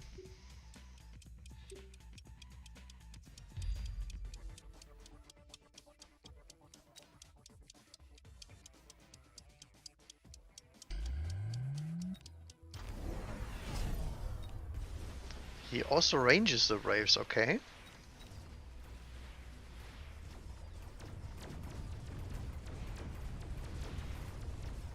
As you can see, there's only one single place on the entire board where there is actually fire now.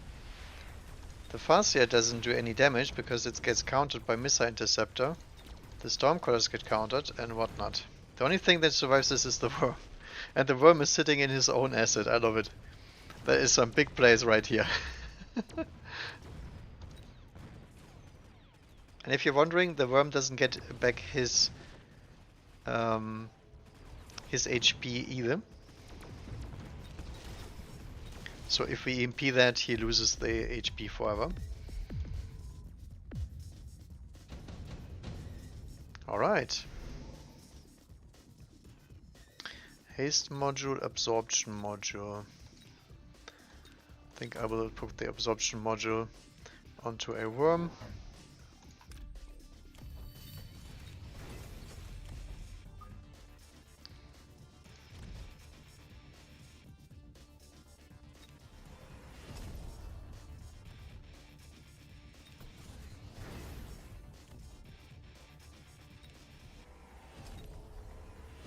We are going to lone for this turn.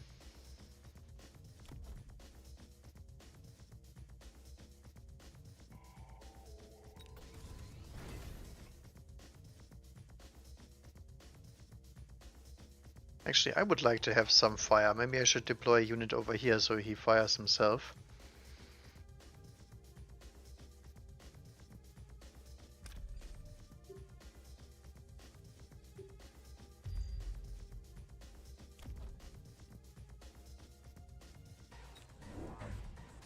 I will take one more marksman for the middle play.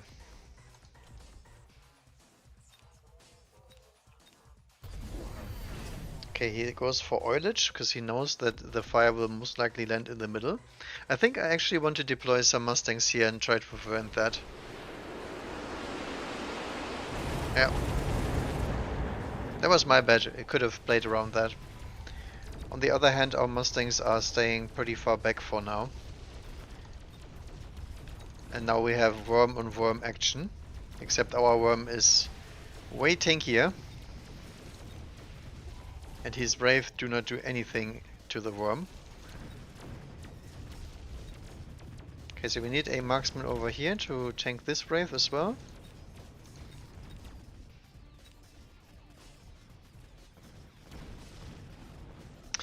But as you can see, there's no coming back from this because his board state is just so atrocious. He still doesn't have any solutions for the worms yet. Quick cooldown, do we hit that? Does he hit that? He might.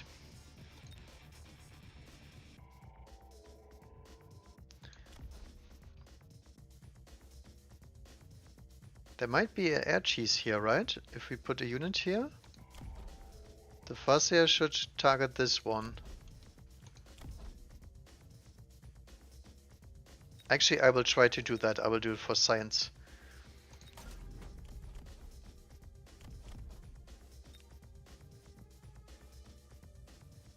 Oh, never mind. I was clicking the wrong worm. Right.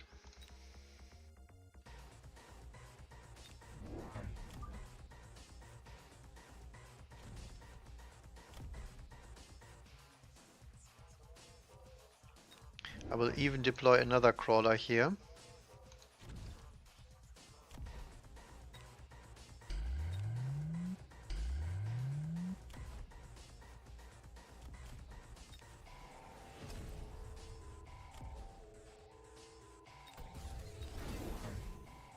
So I set another marksman here.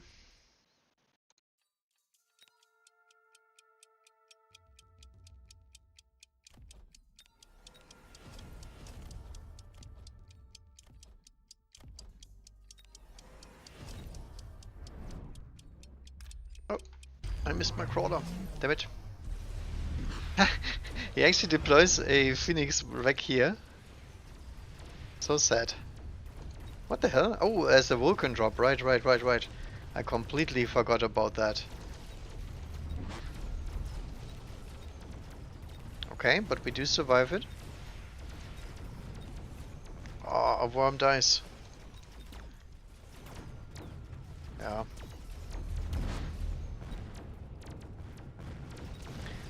Thing is though, everything except the worm dies to the usual suspects on my board.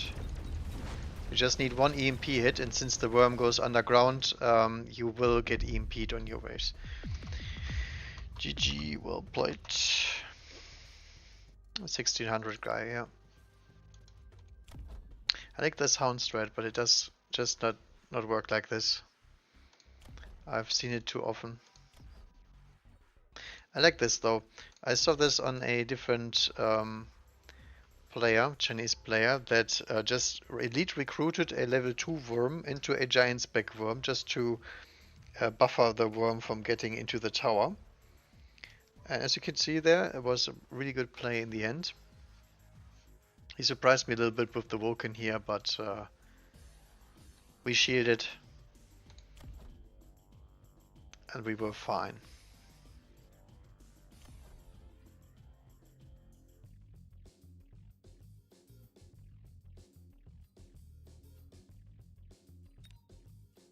Yeah, but I'm quite sad about this one.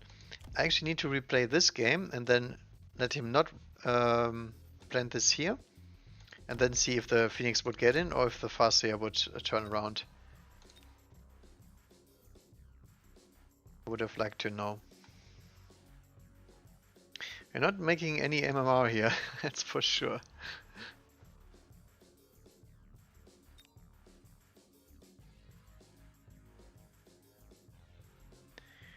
Right, anybody important out?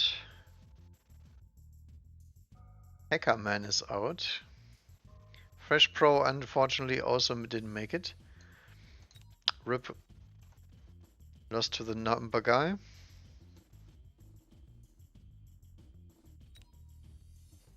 Oh, Rooster's still playing. Alright. Let's have a look then.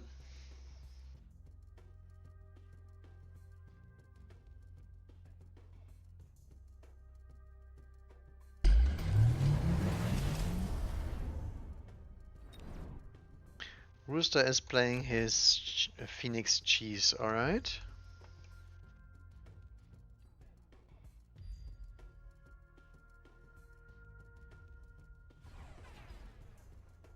Super supply on both of them, but there's supply enhancement on Rambo's side. So he's a little bit more rich by now. Fortified spec pretty much irrelevant in this case, because we don't have the units that will enjoy that. So we went for a Wraith regen plate in order to save this game, but it looks like the fort spam is doing it. Does he run EMP? He does. Alright. So if this guy is smart, he will try to get the EMP going, because you can't let the Phoenixes get this value. He doesn't run double shot. That's actually a problem.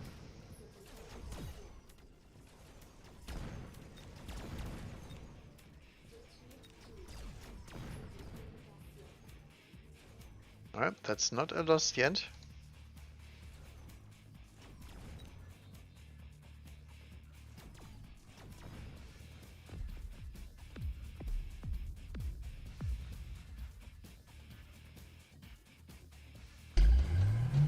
That would be actually a pretty big upset here, because they're doing the same thing. Hopefully we see those upgrades on the marksman, otherwise I don't see Oh, he's gonna make it. So we have Stormcallers with Incendiary coming in. So we require some interception.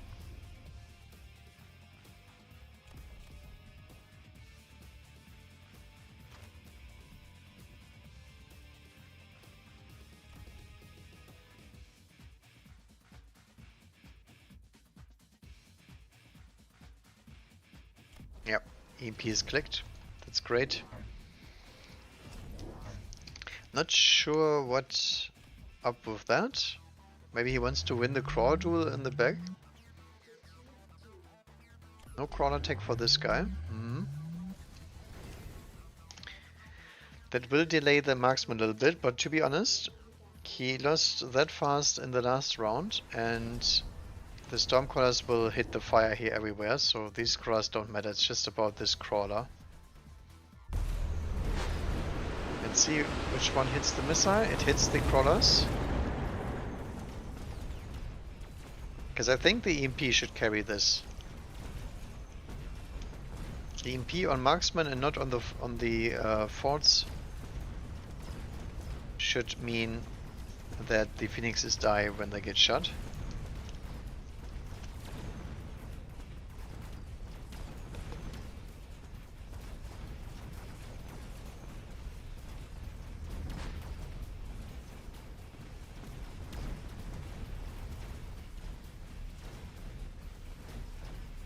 He has a lot of interceptors, but that was a lot of Stormcallers too. Right, EMP does it. That's not enough for a round. Alright.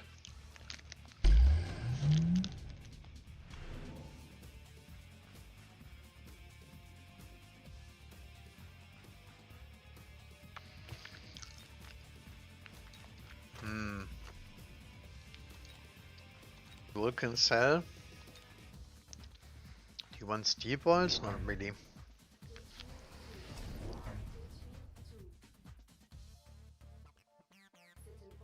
Badgers on flank duty, maybe? Even Interceptor Mustangs now. So the fire cheese play is out of the window. Unless he clicks launcher overload.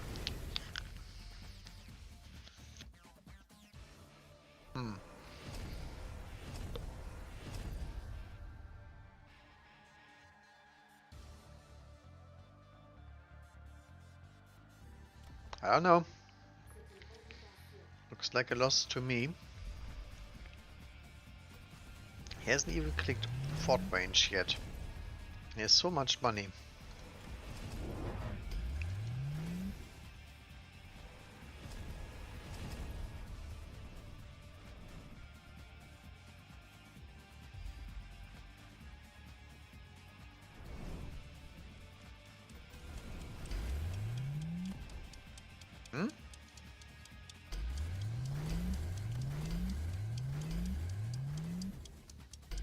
Alright, he is spending the money.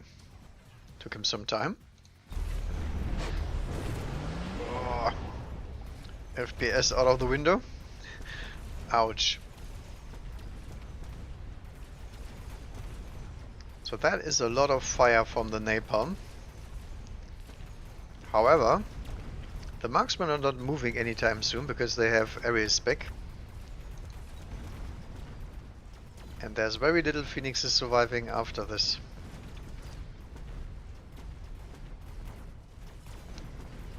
Alright, so Rooster's out.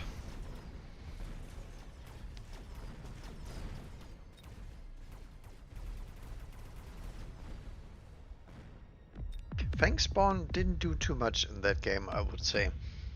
At least not in the later rounds, because there was so much fire on the freaking field, that was intense. I also really dislike this. Where are the goddamn fangs in the back? If you're playing a game like this, where it comes down to the wire, some shielded fangs will make a huge difference. And we saw that in like 4 games now that we spectated.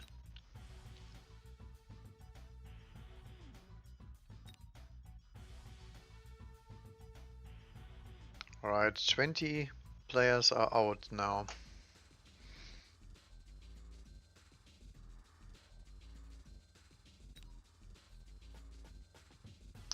Alright.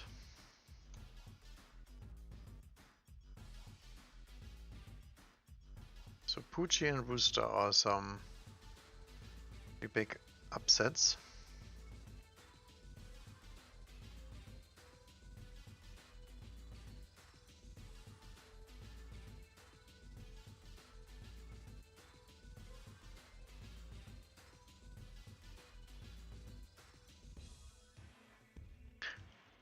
Iradiant. Alright. Don't know this guy. Always a good sign. If I know somebody, most likely that's bad news for me.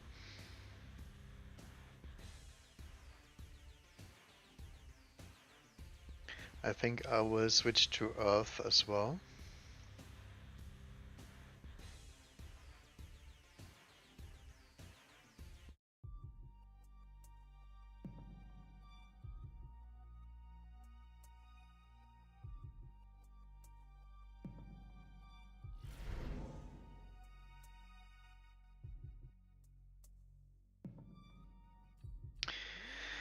Fire Badger, training spec with steel balls, fast here. Oh, this does not look promising. I guess we greed for the fast here, right? I really don't want to play the steel ball thingy, but it might have been good. Into other steel balls would have been probably better. He does not have a armor play, so Vulcan is on the board. Missile spec though. Do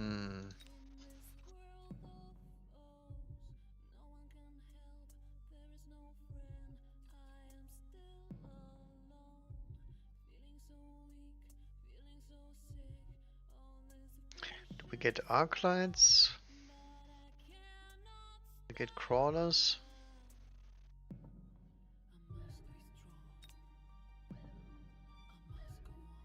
Do we deploy everything on one side or do we split?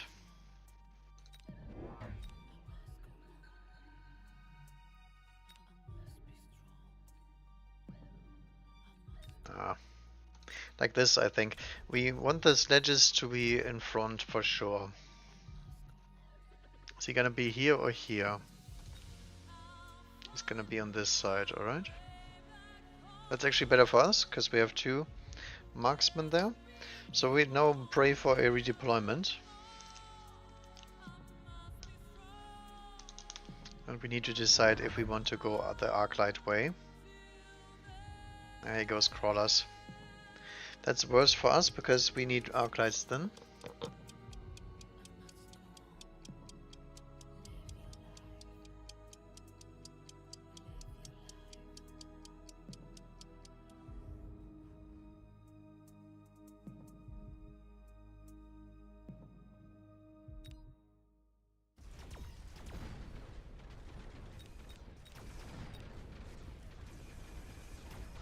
Very good connections on the balls. I would even argue couldn't have been better. So we are on his tower now.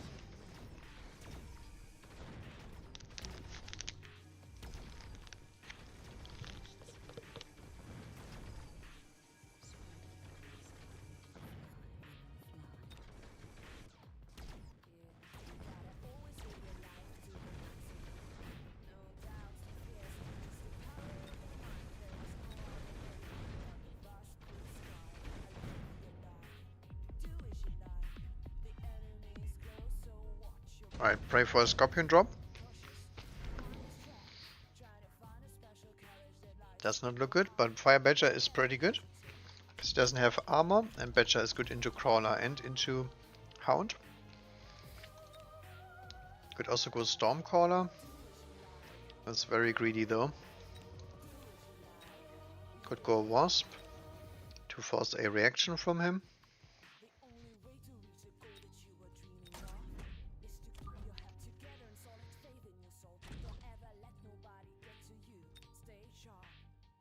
So we have to shield that pretty much.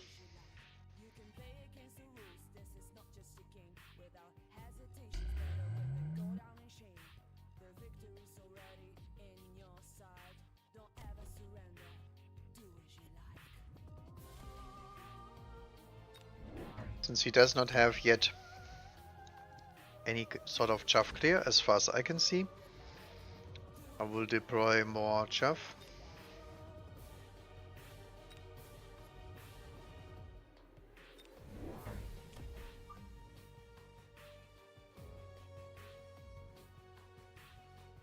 Can't get a triple split.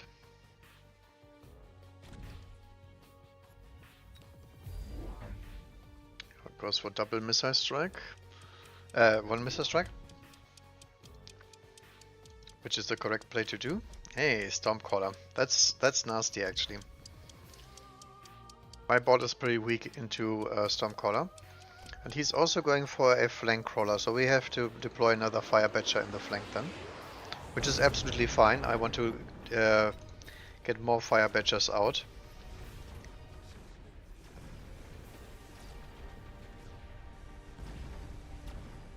So for now this is great, because this is exactly what the Fire Badgers like. A huge meat grinder. Stormcallers did not get the connection they wanted yet. And now we are on the tower.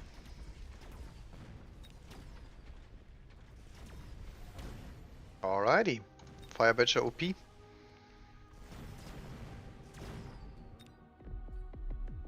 Very nice. We could actually even hit Scorch this game. If he keeps continuing this kind of push, we will do that. Bombardment has to be picked.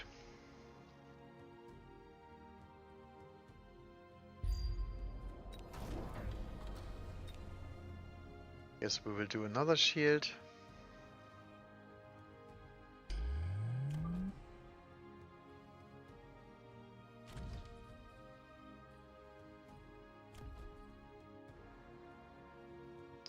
He might actually miss a strike this side for once.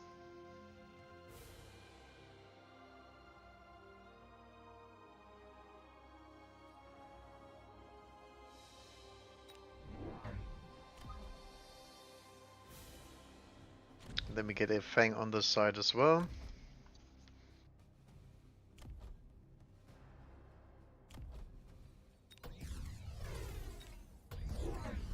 Yep, he does. He also has Orbital Bombardment, okay. Big spillage. If this Hound Spam keeps continuing, I will actually hit Scorch. I think I will try to out-badger the Hound play. Because if he hits armor enhancement or anything like that, we can still go for the Scorpion plays, which is really good into the steel balls.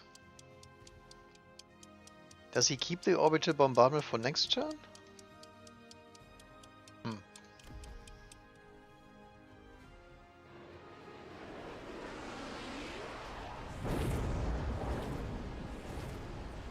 Alright, come on. Lottery, give me some good hits. Decent hits, but the Stormcaller didn't get hit once. Okay.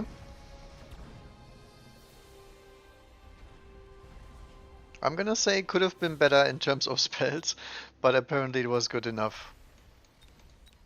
Fire Badger OP. This is why I'm excited about the Fire Badger spec.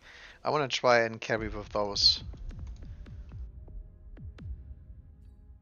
Right, so he kept the Orbital Bombardment. Yep, Incendiary Bomb as well. Nice. Laser Sights though? Also super nice, if we can get that on the Fire Badger.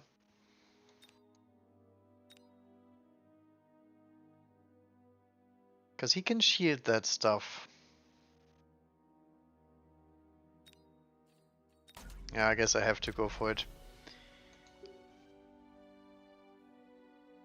So we'll do half and half, so his burn The burn will get him.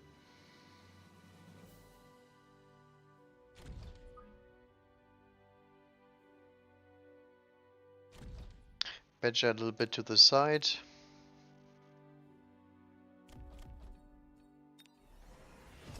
The range now. He might actually go for a cheese play on this turn with the bombardment.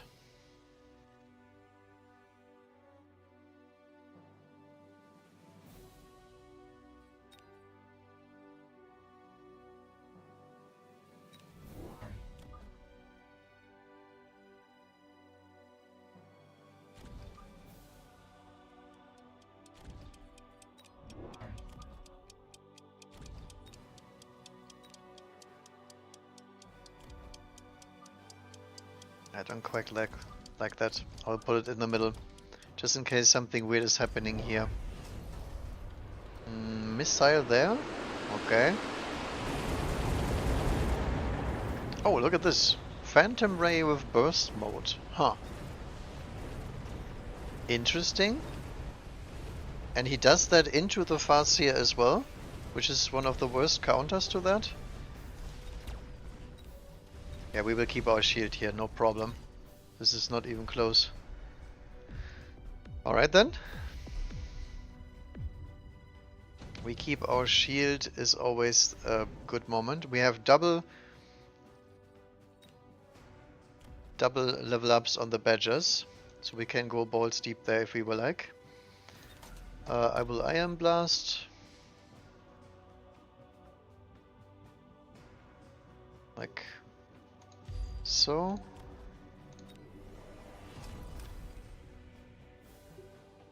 This turn we oil. I will actually shield this side. I really want to hit that Scorch. That would be so nice.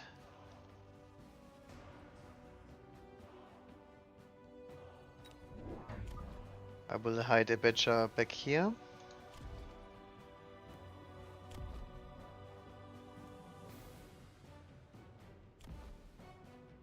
Does not have stealth.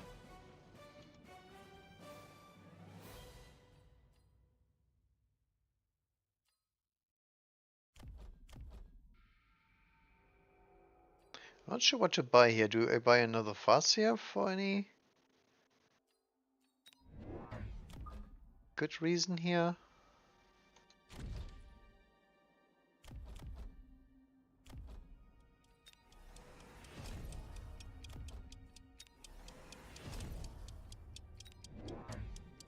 When in doubt, just deploy some chuff, I would say. Right?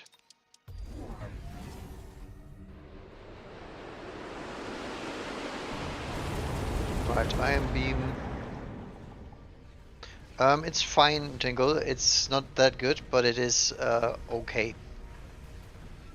The thing is, the Farseer is a 300 cost unit, and the interception is not that good that it warrants that huge price tag.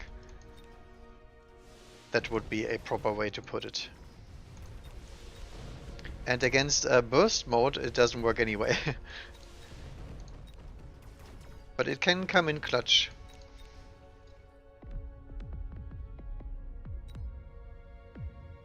Alright, so we need a cheese turn. So we can get this tower down with a saber, for example. Yeah, we will do that for sure.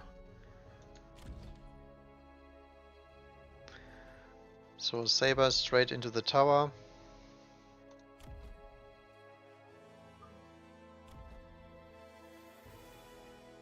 Will a one hit that?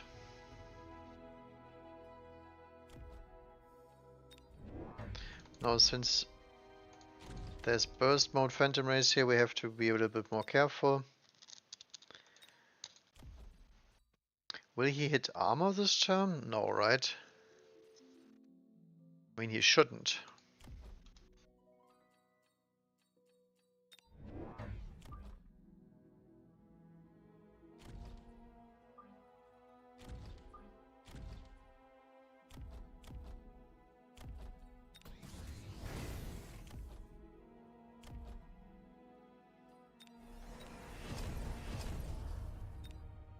We sure as hell are gonna shield this stuff.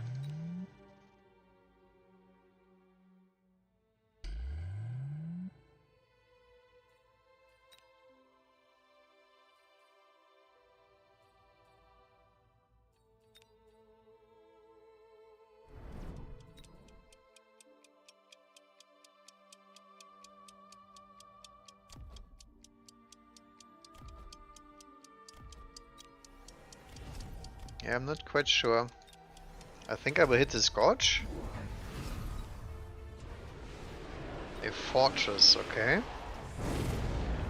Oh no, the Saber gets distracted. Damn it.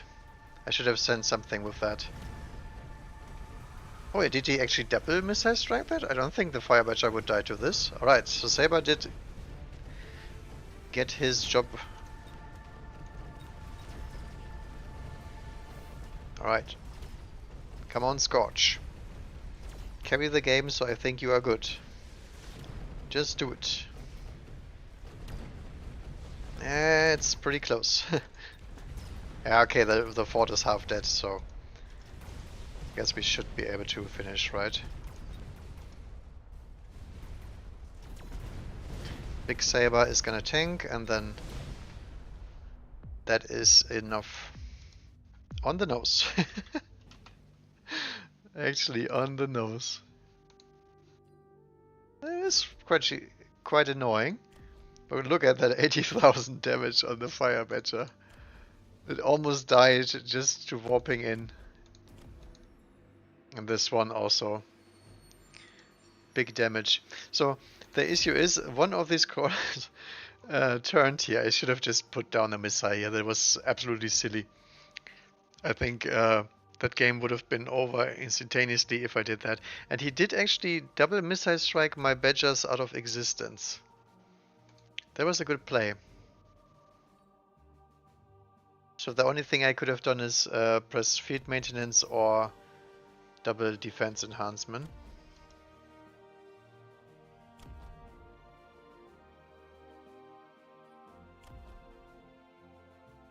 Yeah, this is why I like to run armor on the steel balls, just to prevent this from happening. This should not be happening. And that thing absolutely toasted all the frickin' doggies.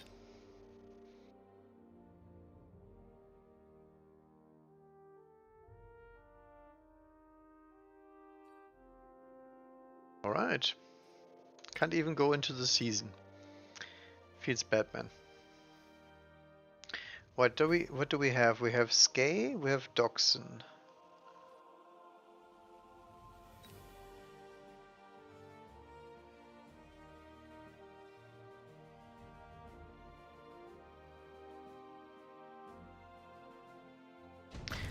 We are mounting a comeback.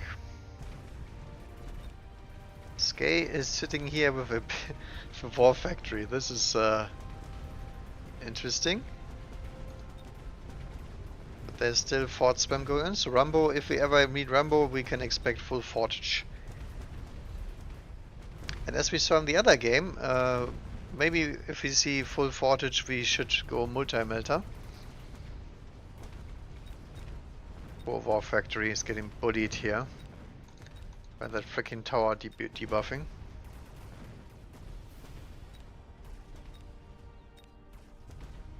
Kill it. Oh no. That is actually quite significant. Because this thing will die if it gets hit. Oh, oh. Kill him. Ah, it goes down. Holy moly, that was a close one.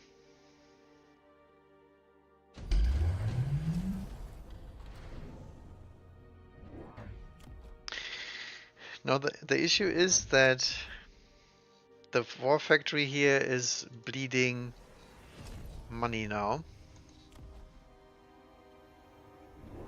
Not a lot, but it's money. And he goes for boat, photon, because he's afraid of acid or AMP.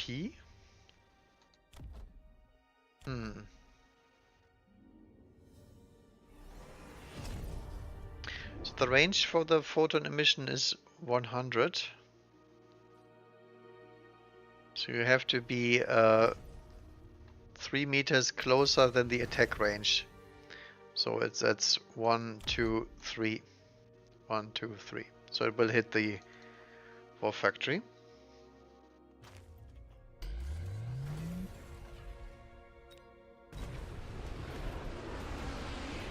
So that is quite a tanky factory now. But there is a fort straight up shooting that. Oh, it does fire back. Alright, so the fort got locked before the crawlers came in. That's really good for the factory, because that thing will end him. Yeah, now he gets EMP'd, but it already dealt some good damage and prevented this tower from dying. Looks good. And Skay finishes with the cheese.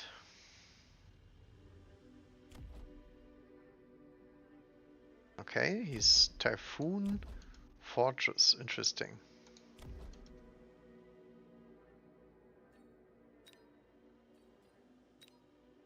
There's also some hound firing going on. Huh.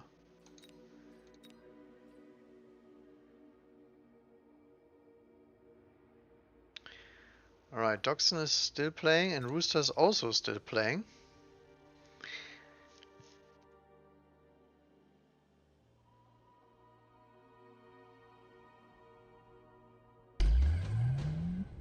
Let's see that chainmail. There he is.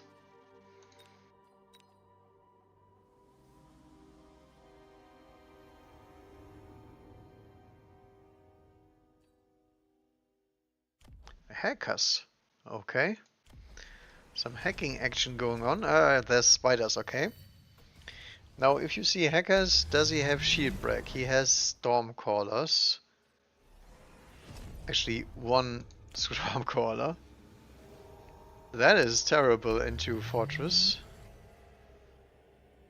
He's a ginormous Mustang. Holy moly. But that's not gonna shield break too fast. I don't know. I don't think this hacker board should be this kind of board. Doesn't have range though.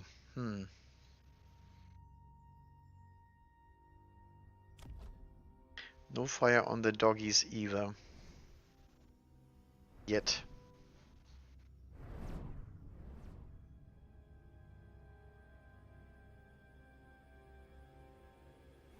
So I assume Doxon is a little bit low because he's elite spec and those tarantulas are enormously expensive. Doesn't even have HE. And then if you want to go into forts with shields, it's even worse. So I guess this is off a fort drop. But yeah, this kind of board needs like way more shield break to break this. This is not happening. Hackers are absolutely poo-poo into this kind of thing. Oh! He does make it. Alright. Yeah, this is over then. This is a ginormous Mustang though. How the hell did he get that one? Just with training spec? Wow. Alright, my head's off then. So he has a 1-level Stormcaller. I guess the doggy hacker Mustang combination did enough damage. 80,000 shields. Very close though.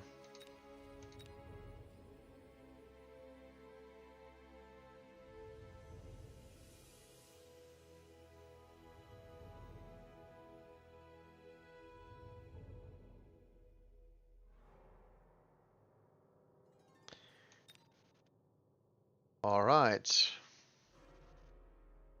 So Rooster did make his game, alright.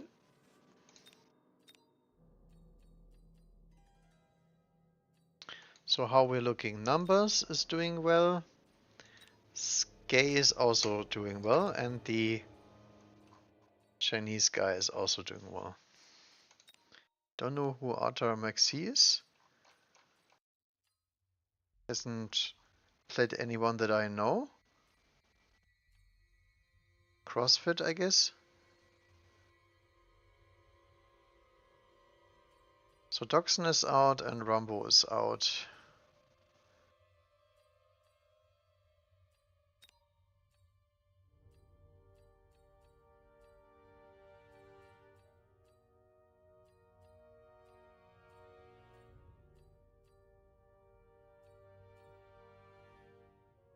Sledgehamster is still in it.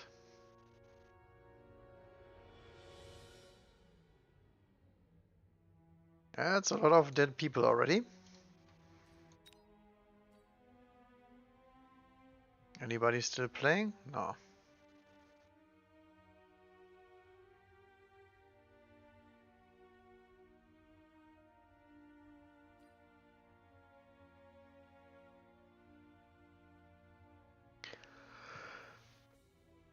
I guess I'll get something to drink in the meanwhile. These tournaments are quite long, that's the only downside of them. But, I mean, there's very minimal time between games, so it's just the fact that you need to play 7 games that takes a long time.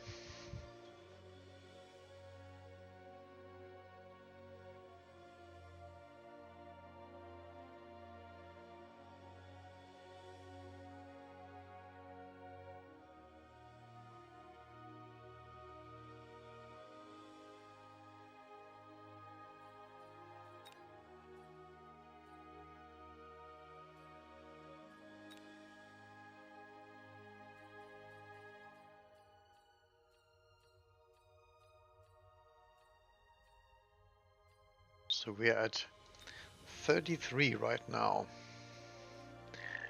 But there's a lot of dudes here that have 3-2.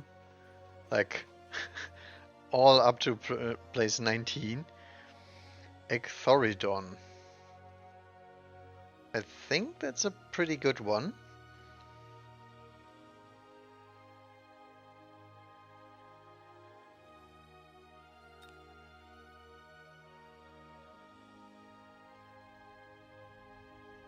Amateur, I haven't played against him, that's for sure.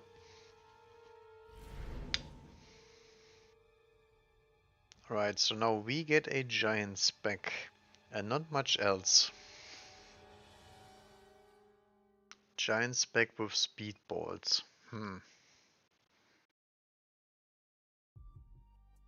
Guess we can sell all of those and force a standard deployment.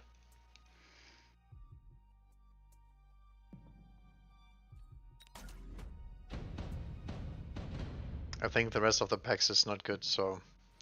Okay, so he's fast here, spec.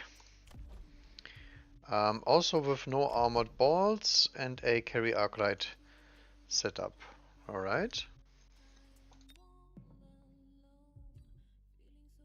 Guess we have to go arclights then.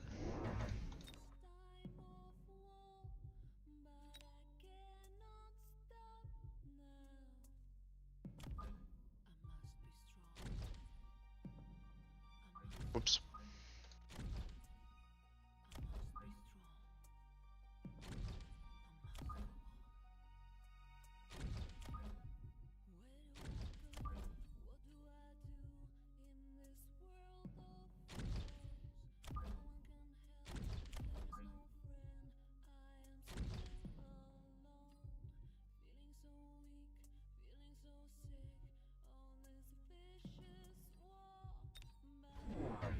Right, so he is on my flank. And we both have arc lights in front of the tower. Okay. Should be able to clear the crawlers here, right? Arclight is not getting stuck yet. Now it is.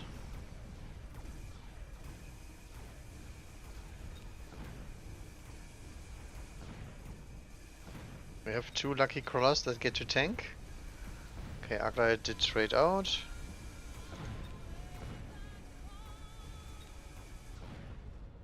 Yeah.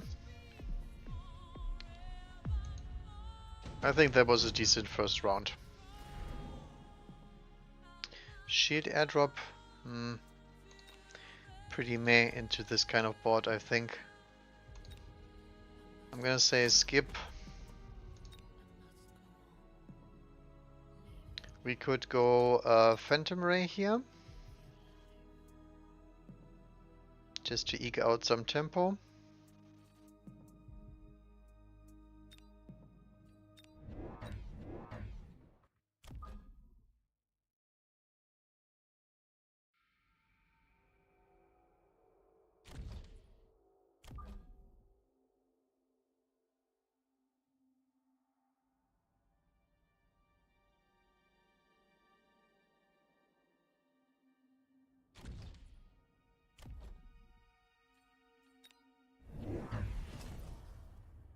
And he does go for Mustangs, alright?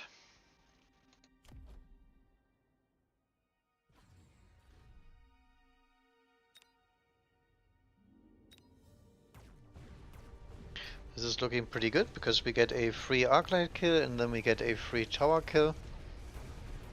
And the Phantom Rays also take out a Steel Ball here.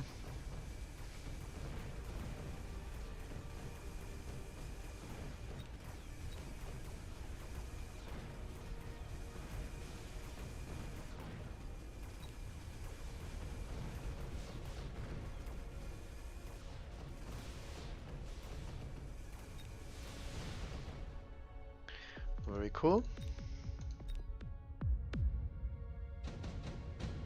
Now we can drop another Phantom Ray in the back if we want to be annoying. Wasp Swarm. Same deal pretty much. Missile Strike also pretty juicy.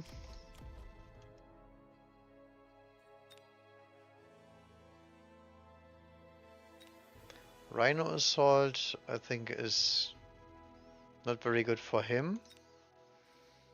Can be good for me.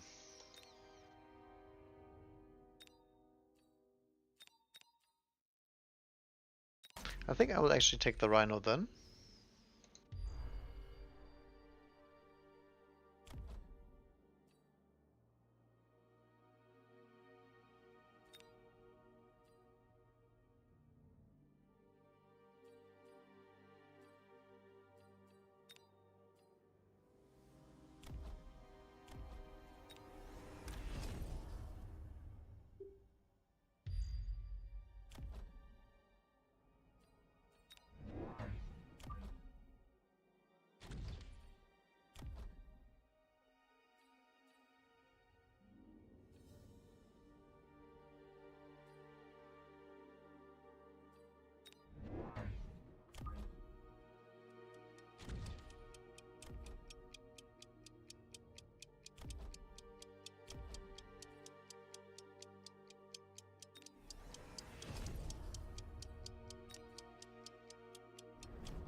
Oh, he's trying to distract me, right?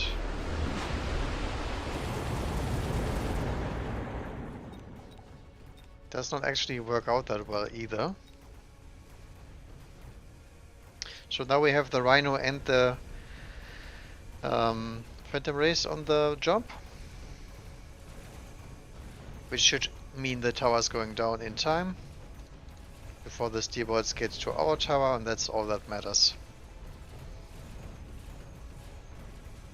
And since we got the oil down, we also have another boon for next round.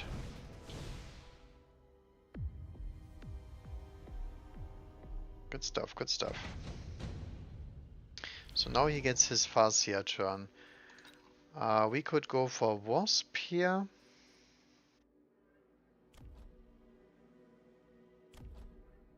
I think I will sell out of these now because the Farseer is here. Could go Stormcaller as well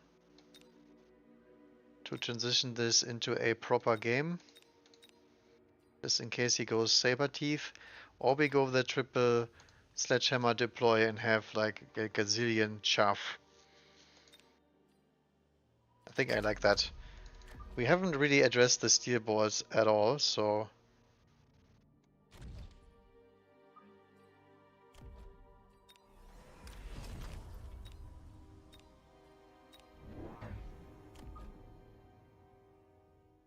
I would argue that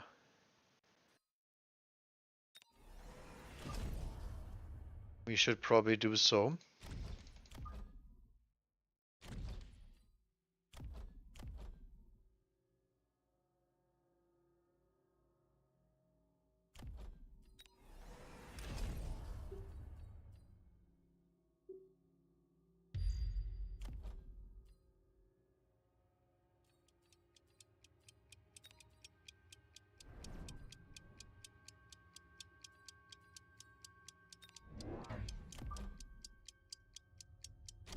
I will attempt a sneak here. Okay, so he's in Wasp now. So I guess we have to respect that. Good thing this is our oil turn, so his chaff is pretty much dead on the spot. He also goes into multiple fascias, which as we know gets countered by Mustang as well. So we have full permission to go Mustangs everywhere.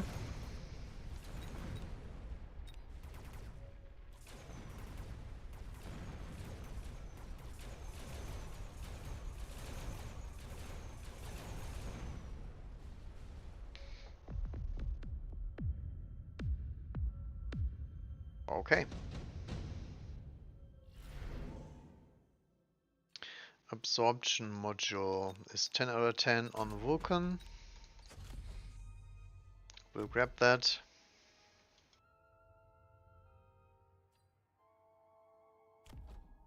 Do we sell out of the steel balls yet? I don't think so, right?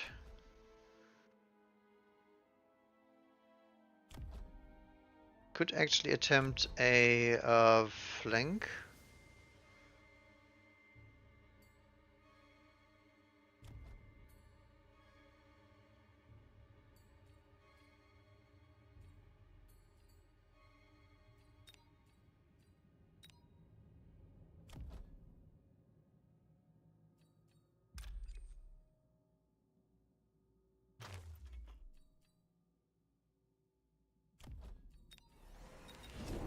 Yeah, I think just blue Mustangs even. Should be pretty good here.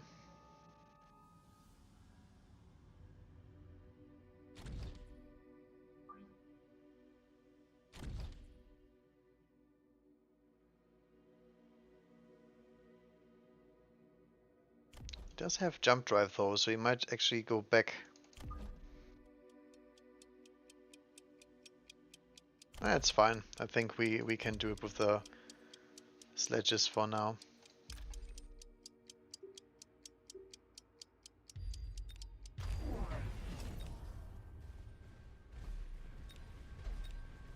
He's in forts now, okay. And he is in advanced power system. That's nice to know. So he will come to us. We don't have to do anything for now.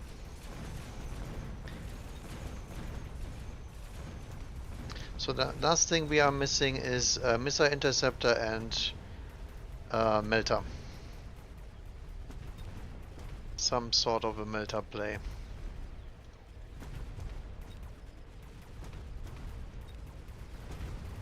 Yeah, Vulcan cannot hold this.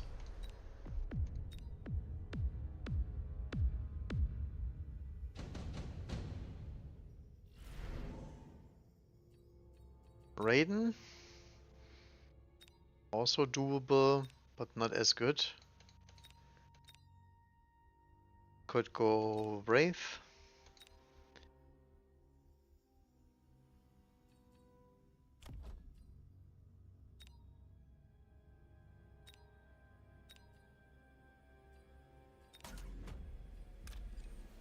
I think I will actually take that Raiden.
Alright, he does go for a cheese.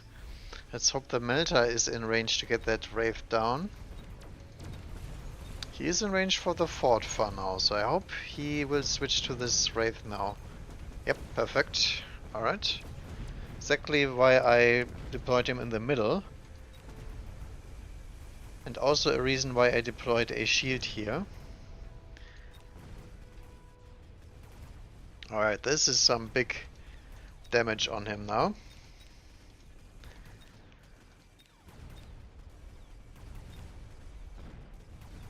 Because now we have the giant spam going on, and that is a lot of damage in his face. Alright, so he's still alive, but just barely.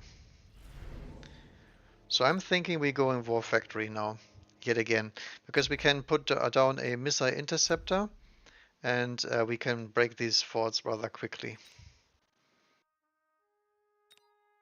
Underground threat, can we use that? We actually can. We can put down a underground threat in that corner.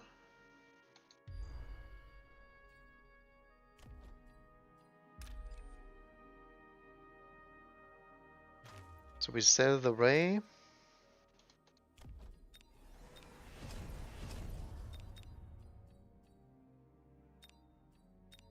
Get War Factory down.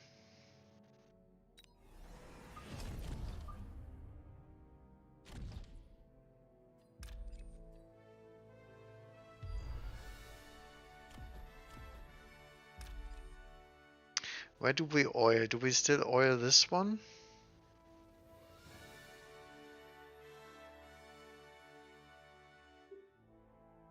I think I would rather oil this.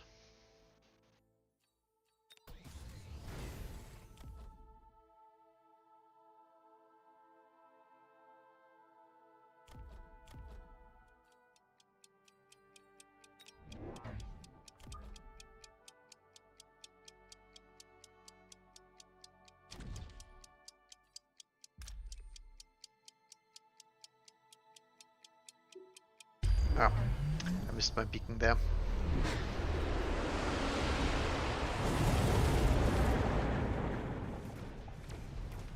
Alright, so we have a huge battle in the back line, but our Rhino will win that, no problem. So we should get a tower debuff, and hopefully the War Factory keeps this tower safe, because we don't have anything on it. Come on, get it. Nice.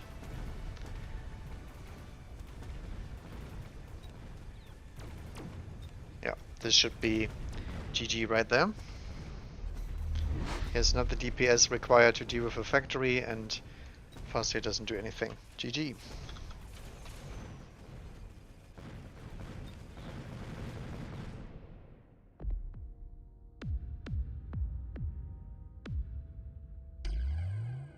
Yeah, he actually got quite some tempo back with the fort play. I wouldn't have thought, but that was mainly due to me not just disrespecting the Wasp pick.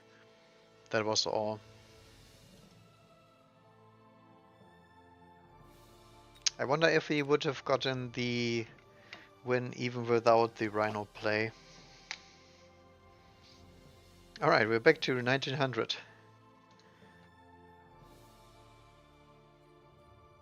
Right, what do we got?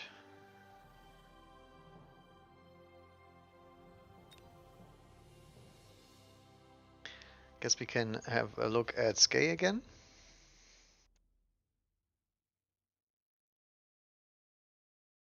I actually like my giant spec play there. We got 600 value out of giants. And I think that is pretty decent. Oh, is this the multi-melter? The multi-melter thing again? I actually don't remember who did that.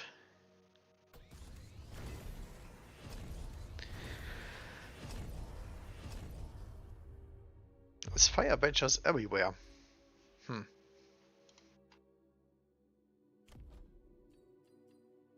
So there's some big arclight play going on here.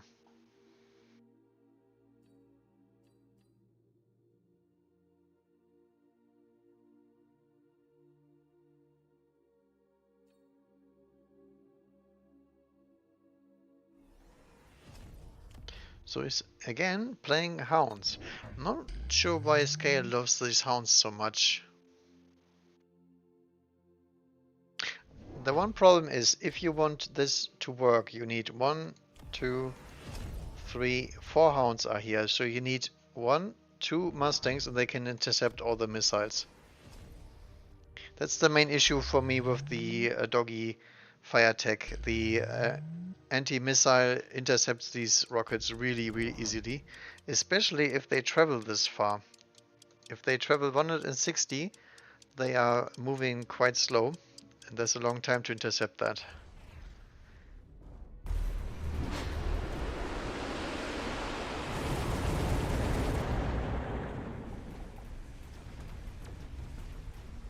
Okay, big fire play from Skay though, with the oil. Wraith is holding strong, but he is a little bit in danger of getting nuked by anti-missile. Almost survived. Holy moly, that was close. But it looks like the melters are getting overrun.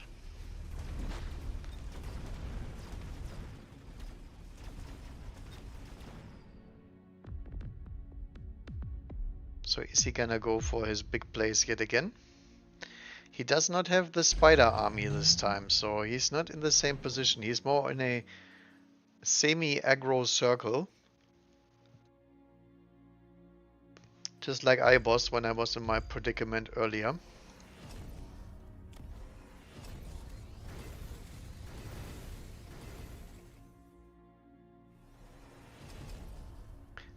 Does go for region on the Wraith. Interesting.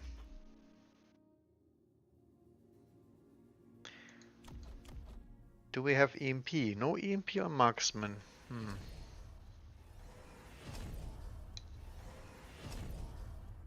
Uh-oh. Fort's getting range though. So now the time of the melting points is limited, although they are very tanky. Holy moly, he goes for full Wraith techs? I don't know about this one, especially because you did not click the armor, but he picks 8 gun instead. That is super scary, because if you don't have EMP, you die the very next turn.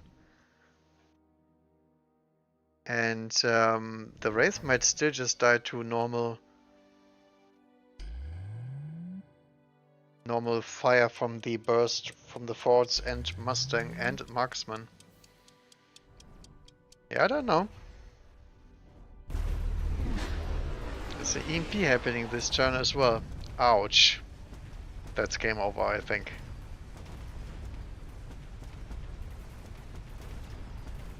Right? Yeah.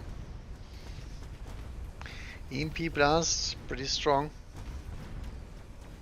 Melters are really, really strong too, but it's just too much units on the board. That's not the Melter way. The only way he beats this if he actually has Suck active. Yeah.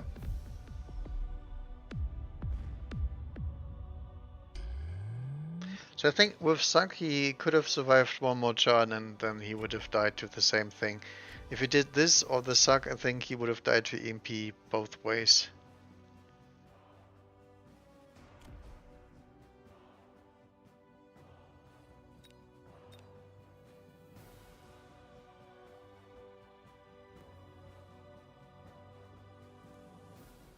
Alright, we still got one more game going.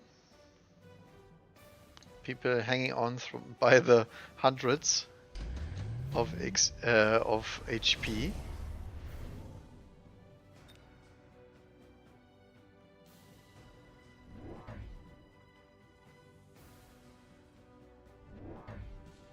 Okay.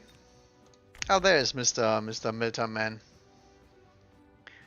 Melterman and Mustangs. Okay. Oh no, what is this? Burst mode. Phantom race. Oh no, no, no. This is looking terrible. So this is supposed to be his giant killer.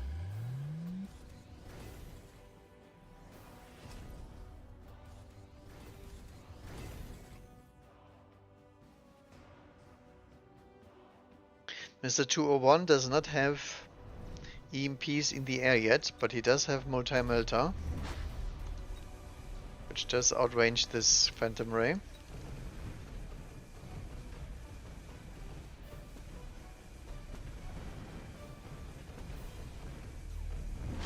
The issue with this tech is if you fire at a crawler, there is no coming back from that. You get hard countered by any type of chaff near your target.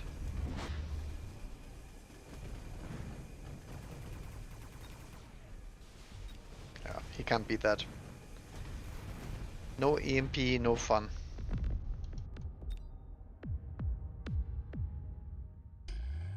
This is a very strong board state though. High-leveled Mustang, Stormcaller, Incendiary. Multiple melting points, item, item, item, item, item. And a level 4 tower and a level 3 tower. How does he have all that money? God damn. I guess this money is in the freaking text here, but still, that's triple tech as well.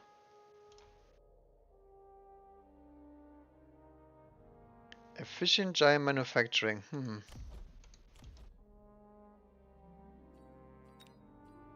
Very odd game. Alright, so we got another 10 placings actually.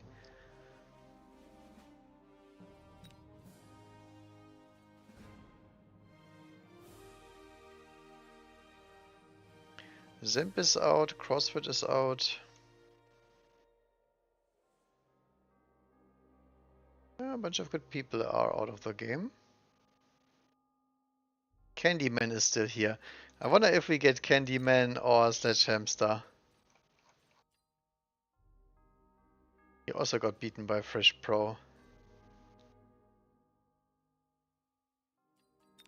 Rambo is also in the losers bracket, so to say. Lost against Red Scare.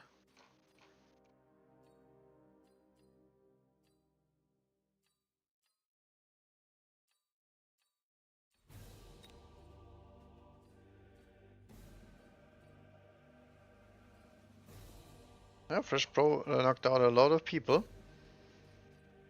Got my Mr. Candyman out. Only thing that he did not beat was the number guy. And that one was not unbeaten by anything else.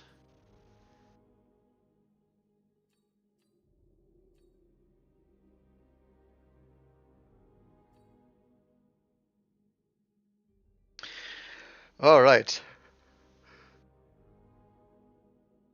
So one more round to go. Getting pretty tired. Surely not gonna play my A game for sure.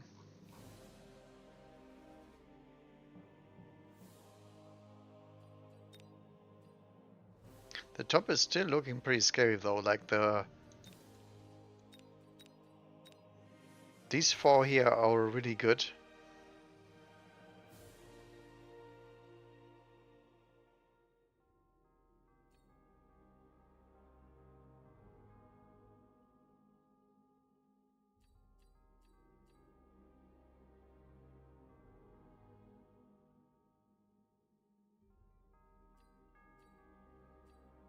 The issue is there is a lot of people here, like these guys here.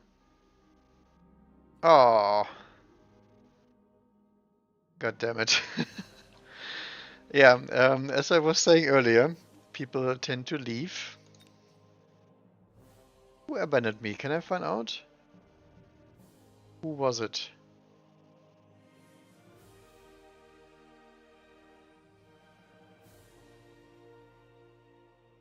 Somebody that has played 6 games, right? Orkiver? Topi Gobi? Benutzertinte? Dorgon?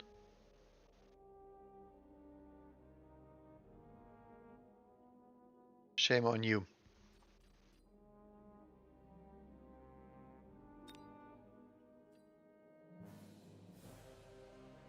Look at this. Battles in this round 13. In progress 12. So I was the only one that actually got shafted. What the hell is this? Alright, so I guess we're gonna go watch the finals then, right? God damn it.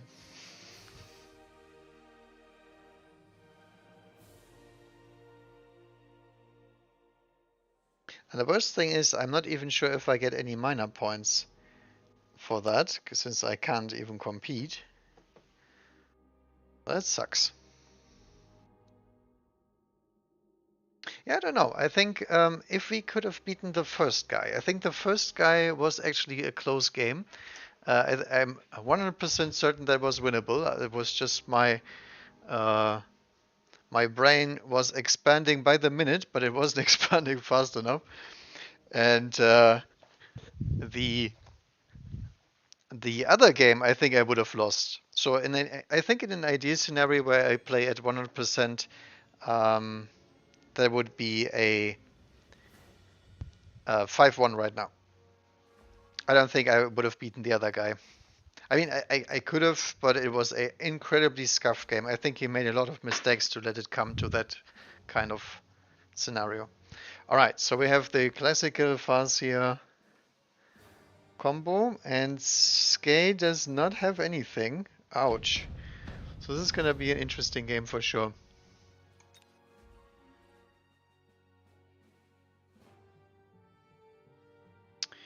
Because this looks like an aggro pack with freaking hounds. 798 HP, 796 damage. So if you think 8% increase on a hound doesn't make a difference, it does. The freaking Stormcaller can't one-shot the hound anymore. If you hit attack, it can, and if the hound presses defense, you instantly lose the advantage again.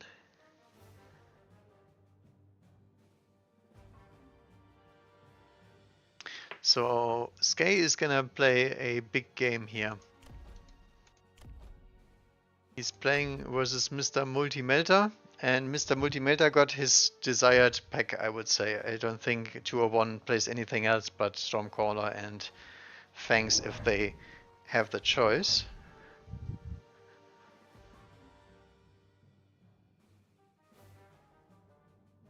I'm gonna try to predict this game. I haven't done that in a long time. I usually just talk and don't put my money on them. But I will not vote on this game yet. This is not something usual. What the hell, Skay? He's going for Stormcaller? Alright. Now, not that I mind, it's not a bad play. However, there was some punishment possible this turn, because there's no arc lights.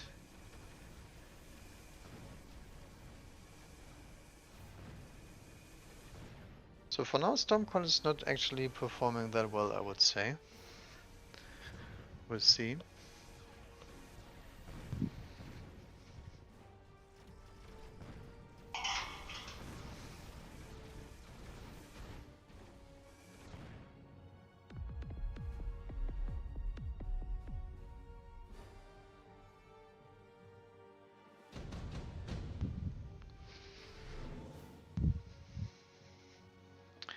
Alright, Wasp, Phantom Ray, Marksman for the 201, I guess.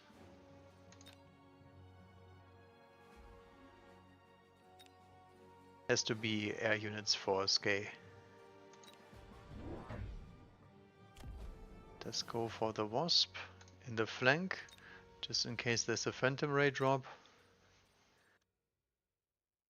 Does so on both sides.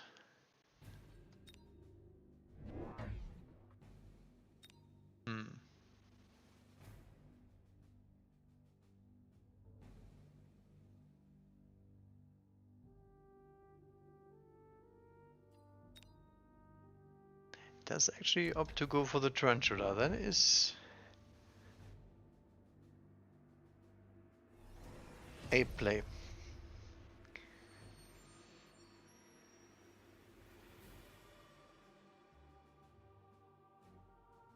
Tarantula is very good into hounds and questionable into steel balls. However, it's level 2. So with level 2 it's actually quite decent. Scary thing is it doesn't have range, so it's gonna walk into the steel balls. This is why a sledge was also deployed, to make sure that this tarantula doesn't eat steel ball damage. However, his anti-air is pretty limited.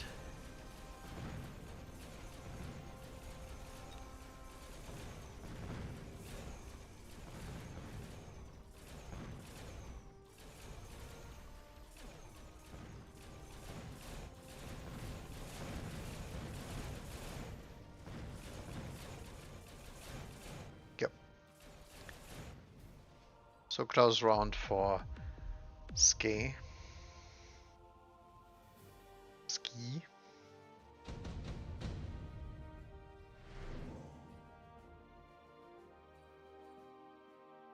Shield for the tarantula, nice. It's gonna be a pretty tanky one. I would guess electro impact. Could also go for a shield on the steel ball.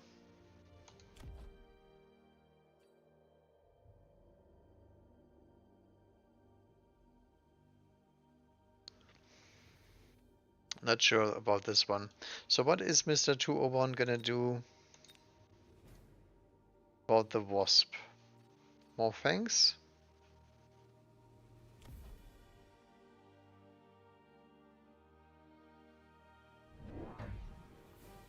So Skate does go for the EMP. I agree with that one. It's gonna hit the shield here. And since that's 30k of shield, he will break the shield immediately, which is great.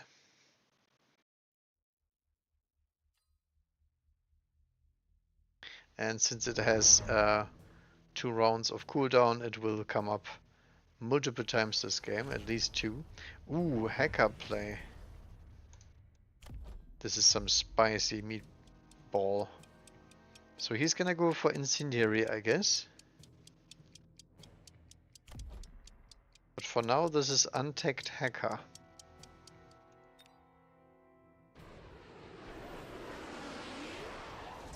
Does not have a clear way of getting rid of that crawler. This is very, very sad. Like half of his board just went to Narnia. So hackers are connecting. And now we have some trouble because the freaking Stormcaller will shoot the hacker. This had to be a missile. This is a very sad way to go. I'm gonna vote against Skay on this one.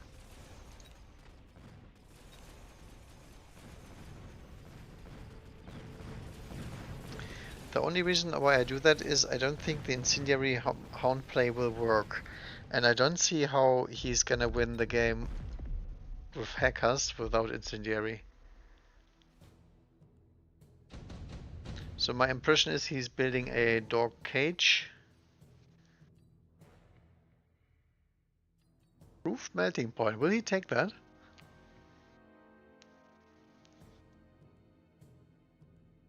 It's incredibly greedy, by the way. But it is a good card, nonetheless.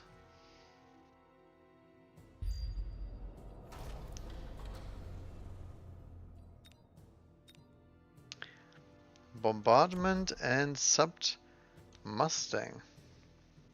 Now, if I was in 201's position, I might actually have gone for the subsidized Mustang myself. Because this smells like fire bombs to me. Mustang very decent into Wasp, good into Stormcaller, good into Hacker. Counters the tech of the incendiary bomb, and he doesn't have armor on the steel balls, so I think there's a strong argument, there he goes, to take sub Mustang here, huh. So he really wanted that orbital bombardment.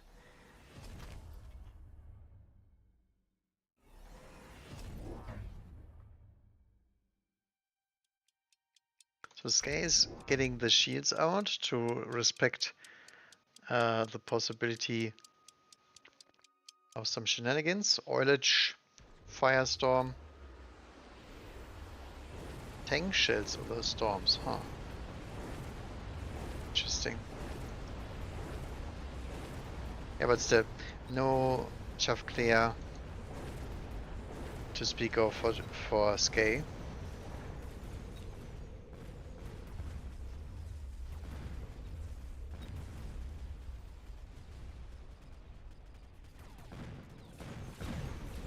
At least 2-1 agrees with me and does build the Mustangs, which is the correct play. Just wasn't sure about the card.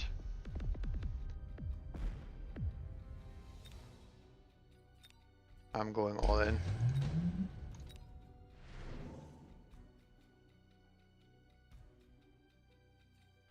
Wraith, Overlord, Phantom Ray, Arclight. So a bunch of armor carriers. Level 2 Arclights also pretty nice into Mustang boards. He's in Spider but doesn't have any techs yet.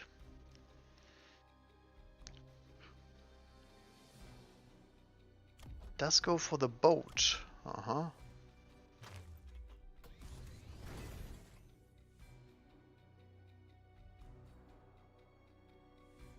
Interesting. Another boat. Pretty different techs.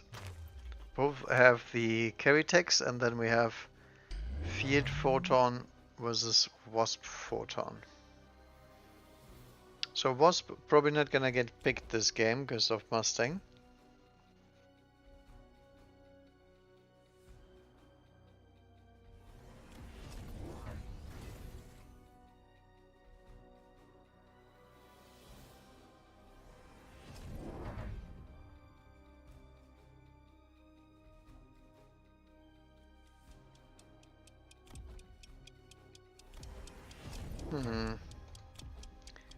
A lot of elite recruited Mustangs.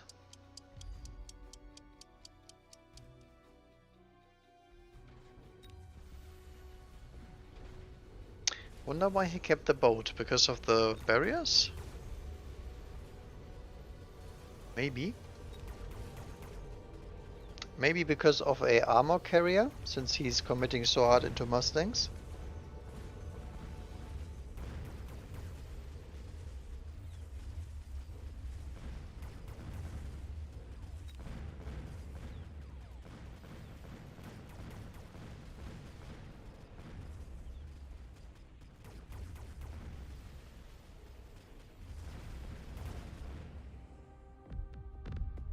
I don't know. Oh, he's alive. Just barely. That's great. Put some more money on Skye, guys. Come on.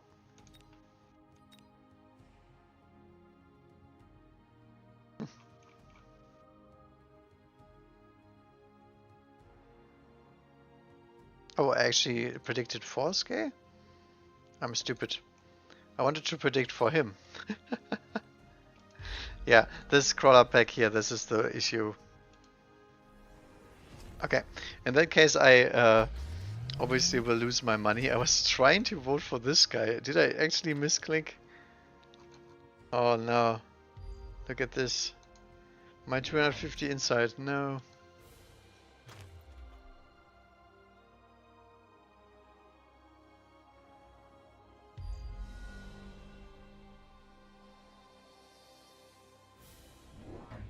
This chat is let's not listen to that. Alright, Skye, now you gotta win this game. I betted on the wrong guy on accident, so now you have to make up for this. I really enjoyed this tungsten rod, by the way. That's a good play. Although there used to be a spider here that disappeared.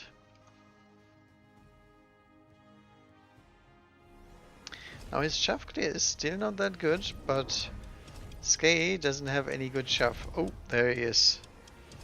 So if this guy has anything he will hit the missile interceptor. And I very highly doubt he's gonna die this turn. Oh no, this. Look at this. Oh. Always space your hackers, boys. I've had this happening to me as well. It's really, really important if you want to click the barrier. Oh, the fire. Good job, Skay.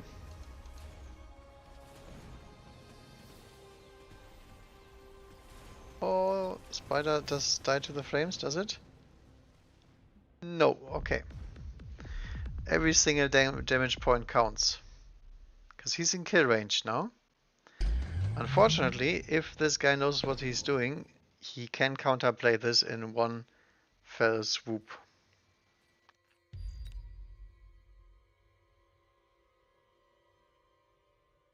Does he have the information required? He even went for launcher overload just to make this play.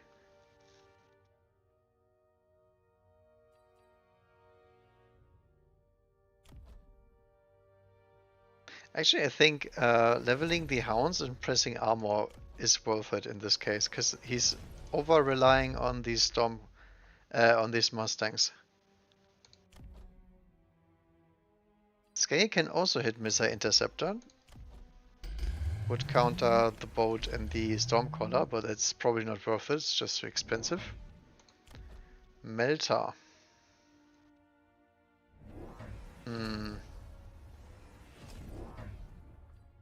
There's only one thing to melt here. Please missile that.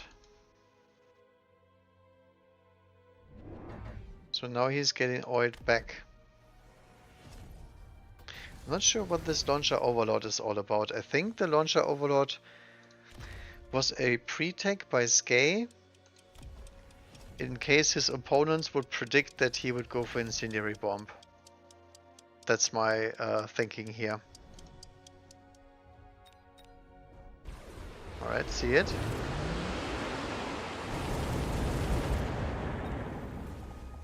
Front melter. Oh, it does not actually lock onto the boat yet. Now it does.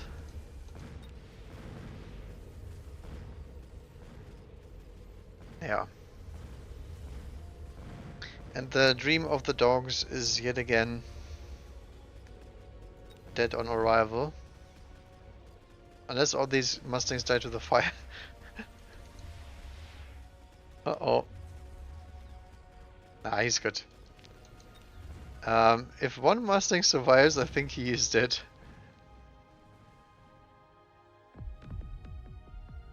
I think a mustang is 4 damage, maybe? Alright, so congrats to Mr. 201.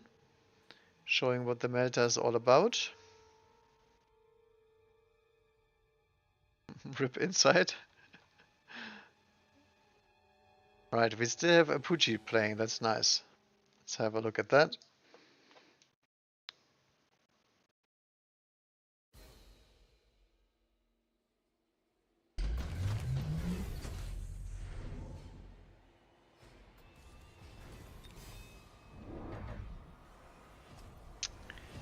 Ooh, Apuchi's on board with the multi-melter plan. Because he's getting attacked by steel balls with range. And now steel balls with... Oh, look at this. Beautiful fire badger play. I love it. Is this elite? No, it's fire... Oh yeah, this is even better. So this is a hybrid of blue hair and fire badger spec. I love it. Because he has Assman on the board.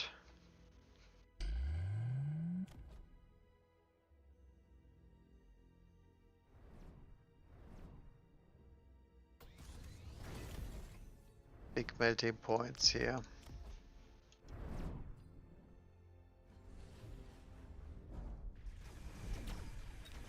Look at this, 125 range on the fire badgers.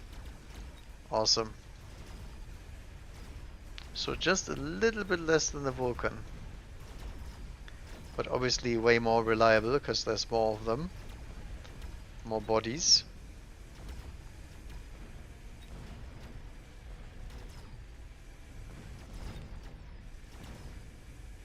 That looks beautiful. Alright, so this is another thing I would also like to play. Melting with Fire Badger play. Because I think the Fire Badger is actually really good mid-chaff against enemy melting points, and the thing you lose to is enemy melting points.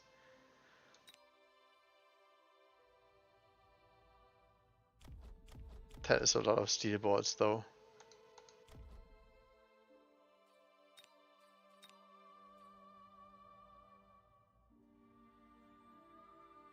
Right, so there's 2 more in progress. We have food item and the Candyman. Let's look at the Candyman. If he's losing, even better, because I'm not sure if I lost against him. Not in this tournament though, in a different life, on a different account. Yeah, looks like Candyman is pretty close to dying. He's on the Phoenix Dream.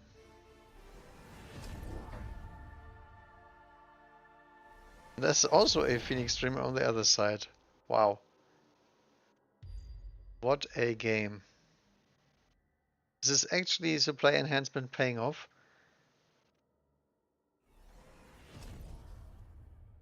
I think it's the first time, if he picked this on round 3, this is the first time I've seen that one working out.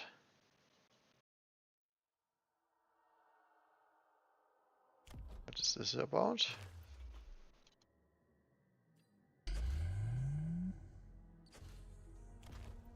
It's a lot of incendiary bombs.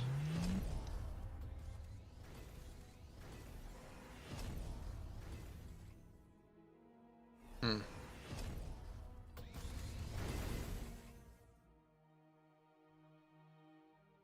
Now I don't see any shields here. So apparently he does not mind his chaff getting absolutely grilled. And his Mustangs.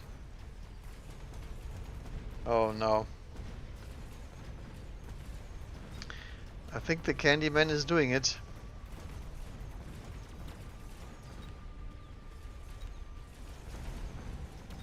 Don't have any tickets left.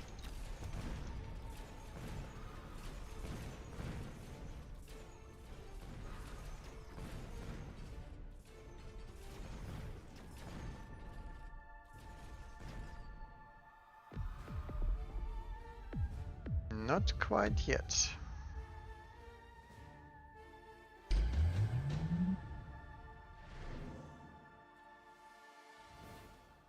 Absorption module and EMP.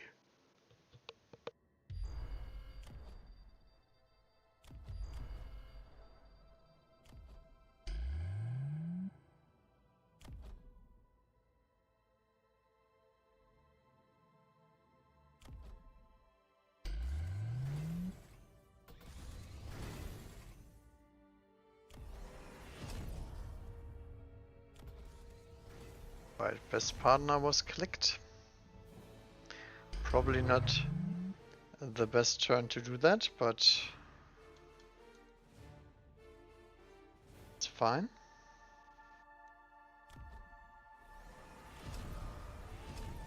At least this time he has some units over here, because this entire side dying to one incendiary bomb was just not good. No bueno.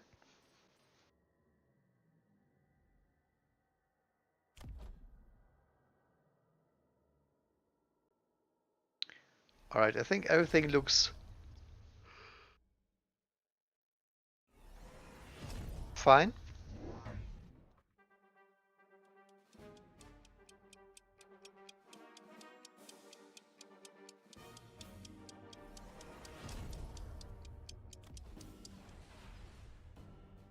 Right, Kenny, let's see it.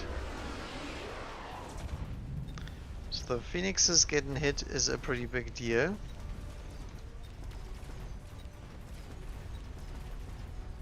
However, there is a lot of fire going on and not so much forts are getting killed because there's very low damage of these Phoenixes now that they get EMP'd. These Phoenixes are doing much better.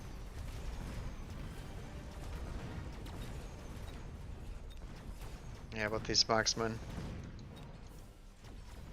are now all on the board, and since the EMP hits after the marksman gets spawned, the Candyman gets it done.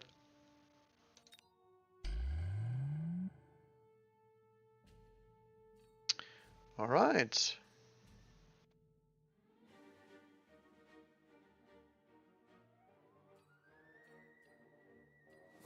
So unfortunately we only made it to 17 because we didn't get to play our last game, and that means we lose in minor points to 1, 2, 3, 4, 5, 6, 7, 8, 9, 10 people.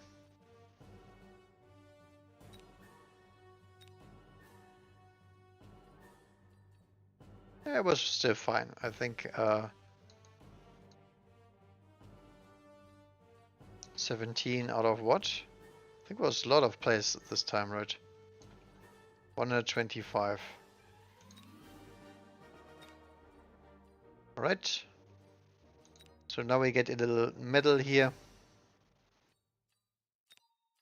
So I guess that's something. Oh, also we got a lot of cash prizes. That has to be good, right? Oh, actually we are pretty close to master.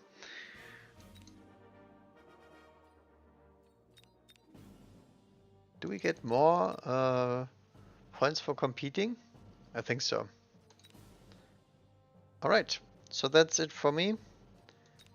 So we pretty much are even on MMR, so we didn't lose anything this tournament, didn't win anything because we couldn't get our final game. But I think that's it for me for today. So thank you guys for watching. Have a nice day, and I'll see you guys tomorrow. Bye bye.